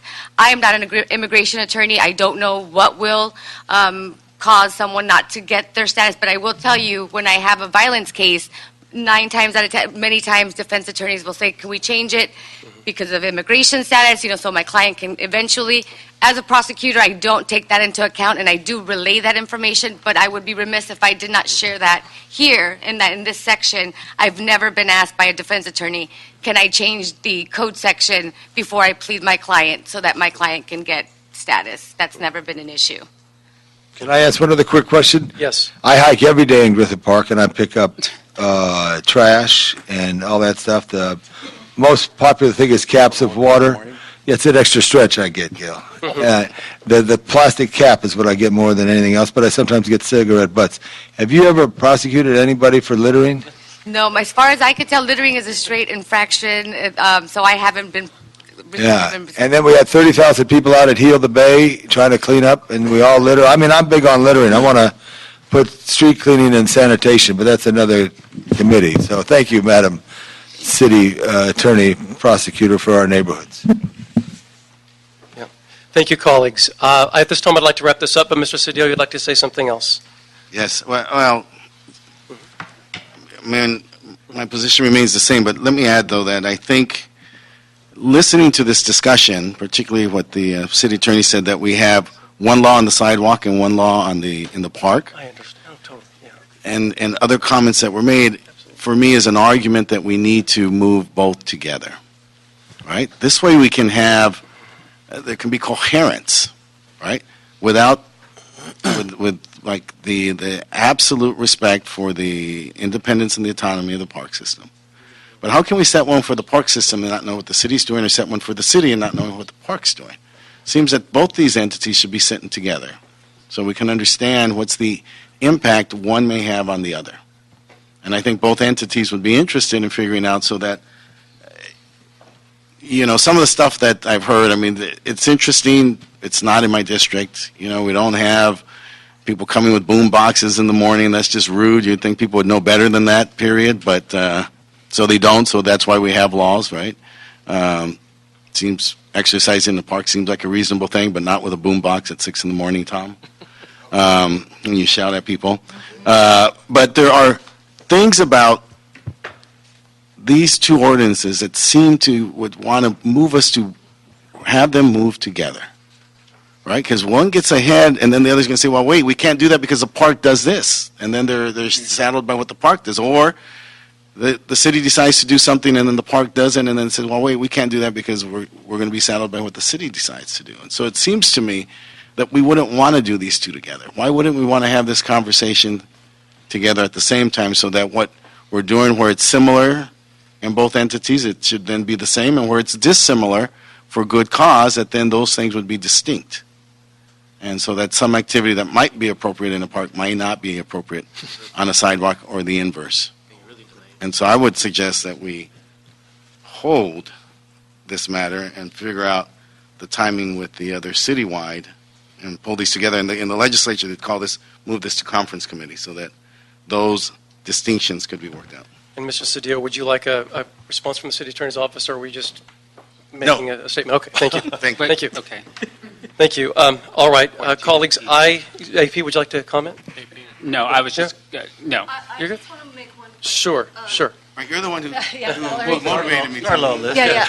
Right. Well, actually, currently, vending on the sidewalks is illegal. So if we pass this one, then there would be parity, and we could discuss a joint solution when the working group finishes. But right now, there's a disparity, so. And also, on the same point, if you take out this provision for 6344, please, you have to keep in mind that this body here passed 4215 a couple of months ago, and that now would set an inconsistent standard. So you would say it's illegal at the beaches, or there's more protection at the beaches for the things that we're talking about today, but we're now taking it out for other parts of the park. So that would pose some inconsistency as well. Right. You need to think about that. Do them together. All right, thank you. Thank you. So I want to thank everyone who sat on the panel throughout this discussion today: LAPD, Park Rangers, City Attorney's Office, Recreation and Parks, and our neighborhood prosecutors. I want to thank all of you for this very important discussion. I want to thank everyone for giving public comment about this, whose, there are passions all over the spectrum on this one. I also want to thank my council colleagues for thoughtful questioning, comments, opinions. And I just want to lastly say what we'll do in a moment, Mr. Litt, is we'll take the three amendments that Mr. Price has mentioned. We'll take them one at a time. But before we do that, I just want to say that I know that last year when I took the oath of office, I swore to uphold the city charter. And since I've taken office, I've seen us do payouts on liability claims that the city has been responsible for in the tens of millions per month sometimes. And for me, I base my decision not on how people feel about sales and services in our parks. That's one item, and we're Los Angeles, we're a multicultural city. We have a history of this. The overarching concern that I have is liability in our parks, and the inability to address concerns that were brought up vis-a-vis the pony ride guy in Hanson Dam. I've talked with various senior lead officers, park rangers over the years, and heard about some of the services and sales that have happened in our parks, wherein there was a fee to be paid by the local gang after the weekend was over. And I know for a fact that has happened at Echo Park. It's not a maybe, it's a fact. So I know that there are perils that even our vendors face that put them in jeopardy, that I really want to help address moving forward. And it's the right thing to do, and it's the right approach to take. But I feel personally that we must address this and must close that gaping hole in the liability piece that the city faces every time a park is open across the city of Los Angeles. And lastly, I think that we need to be consistent with what we adopted on the Venice Boardwalk Ordinance. That's my feeling on this. So, Mr. Clerk, what I'd like to do then is take these amendments one at a time, if you could restate them. Okay. You want me to reread them? Price, would you please read Be them? happy Sure, to. Mr. Price, Be happy please. to add. The first one is add language in Section 2, Subdivision 3, to allow for Parks and Rec to simply approve a vending permit rather than issue one.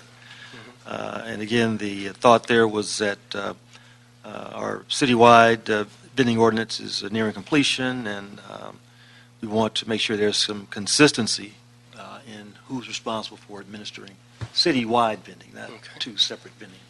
All right. All those in favor of that amendment? One by one, okay. Mr. LaBonge? No, thank you. Mr. Cedillo? Cedillo, aye. Mr. Buscaino? No.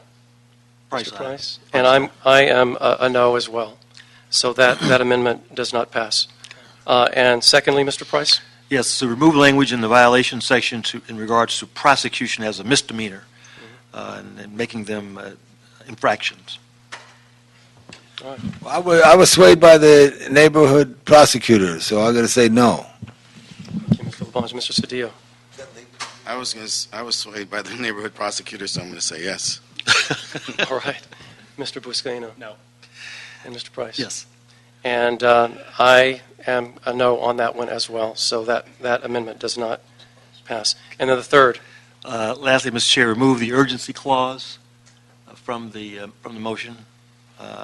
Again, giving us time to adequately inform and advise the public as to what the new rules and regs are. 30 days? Usually it's 30 days. Okay. The urgency clause takes effect immediately. Normally it's 30 days. Normally the 30-day process. All right.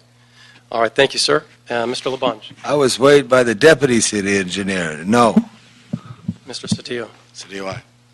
Mr. Buscaino? Aye. Mr. Price? Aye. And I'm also an aye on that, so that amendment does carry on the urgency clause.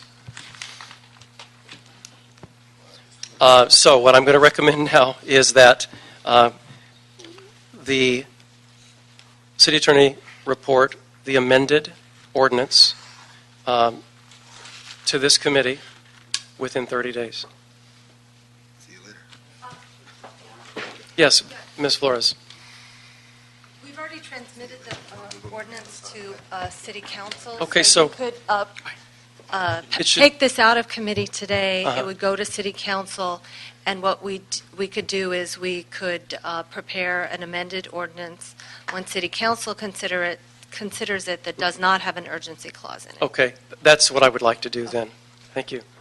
Mr. Chair, for the matter in toto, then, we have a vote as far as ayes and nays. Yes. Roll call. Mr. O'Farrell? Yes. Mr. Labange? Yes. Mr. Buscaino? Yes. Mr. Cedillo? No. Mr. Price? No. Thank you. And before we adjourn this, we do have general comments. We have 3 general comments, 3 people who have waited very patiently throughout this meeting, and I thank you all. Okay. Okay. Oh, thanks, Carl. You got it. You got it. Yeah, we'll talk.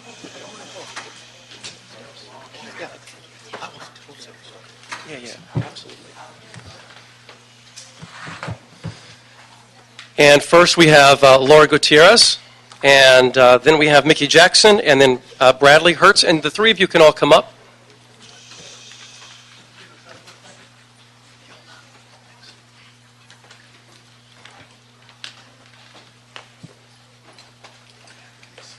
Hello, Mr. Hertz. You may begin. Oh, you want to grab a microphone? Sure, thank you.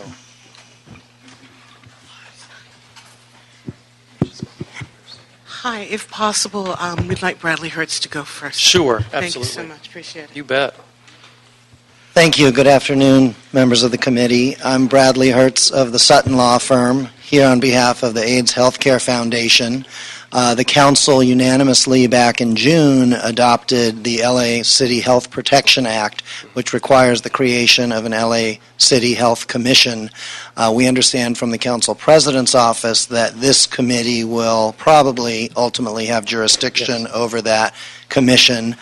We look forward to working with the city attorney's office, the CAO's office, and the council to see that commission become a reality and to improve the delivery of health care in the city.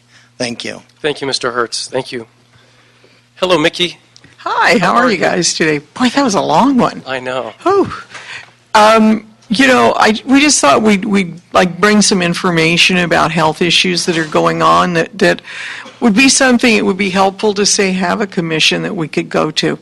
For instance, there is a tremendous amount of confusion right now about how many cases of meningitis we have in the county, much less the city. A newspaper article by a very fine reporter, Susan Abrams, at the Daily News, says there are 33. However, when I spoke to the acting director for public health at the county, Cynthia Harding, she said no, there are 11 plus a couple more from the December, so maybe 12 to 15. And so I sent her the article. I said, is it wrong? She said, well, the stats are on the website. That's the kind of thing. It would be really helpful to have like a neutral, in a way, neutral advocacy for the city, but neutral party who could go to the tops of all and say to these, because sometimes it's hard to get your phone call answered when you're not a council member or something, or an official person of a commission, and say, okay, we've got this number here, we've got this number, where did you get that number? Okay, it's X number of people. Where are they? Blah, blah, blah. Plus, we have the letter from Dr. Boland asking for an investigation by the CDC of why so many meningitis patients, incredibly disproportionate amount, are men who have sex with men.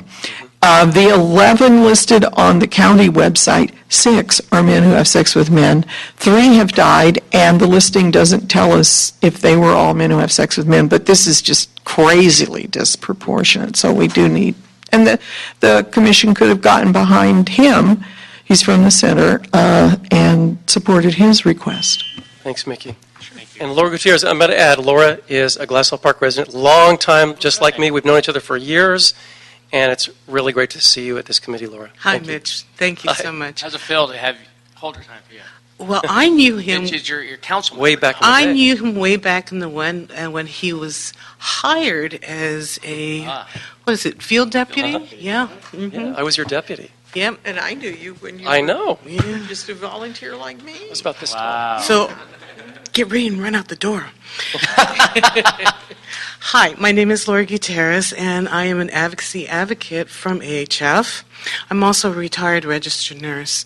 And like Mickey said, we're here to enlighten and on the various issues. And I'm here to talk about what's been in the news lately with these children of the enterovirus, especially the D68.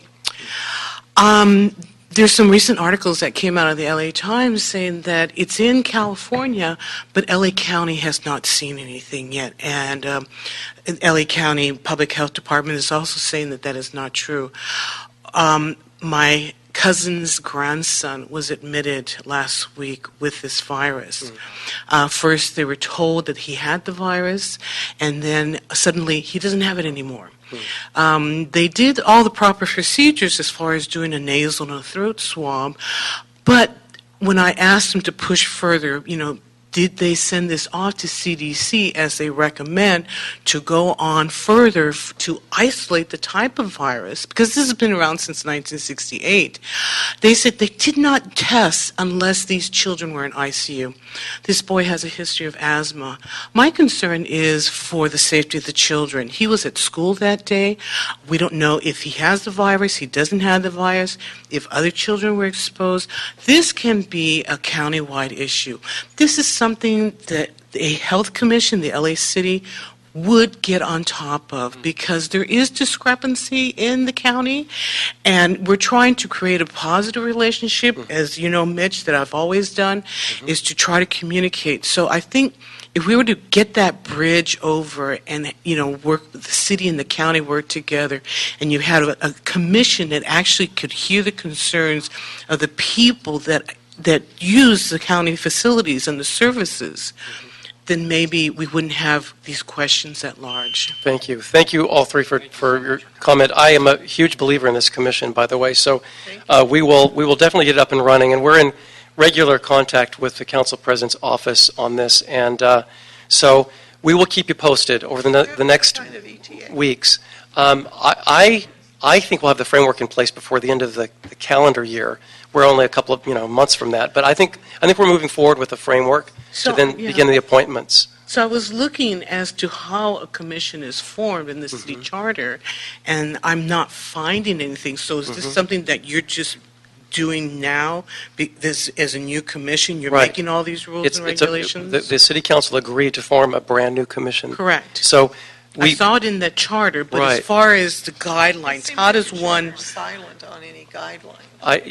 Over the years, commissions have come and gone, right? So we have a template. It's probably not. It's just not the template since it's not in the guidelines. But I know that it's moving forward, and so why don't we since it's going to be housed in this committee, why don't we touch base every couple of weeks on a regular basis? Good idea. Because I know that some building blocks are being put into place Good idea. as we speak. So why don't I burden myself to be able to report to you all within a couple of weeks on the status of that?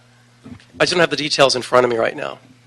That would be great. And I can just mention, I've been in touch very constructively with Valerie Flores at the Terrific. city attorney's office, and we are hoping and expecting that there will be a detailed report coming out of the CAO's office about the infrastructure, forming the commission, where will it meet, what will its budget be. But we just think that the appointments should be on track as well. Right. 15 members appointed by the council. And I think, if you will, I think that the appointments will, a lot of members already have their appointee in mind, so I think that'll go pretty quickly. Yeah, so, thank you so much. Appreciate it. So we'll watch bet. the agenda. Yes. Yes. Thank you so much. Coming down. Oh, and this meeting is adjourned.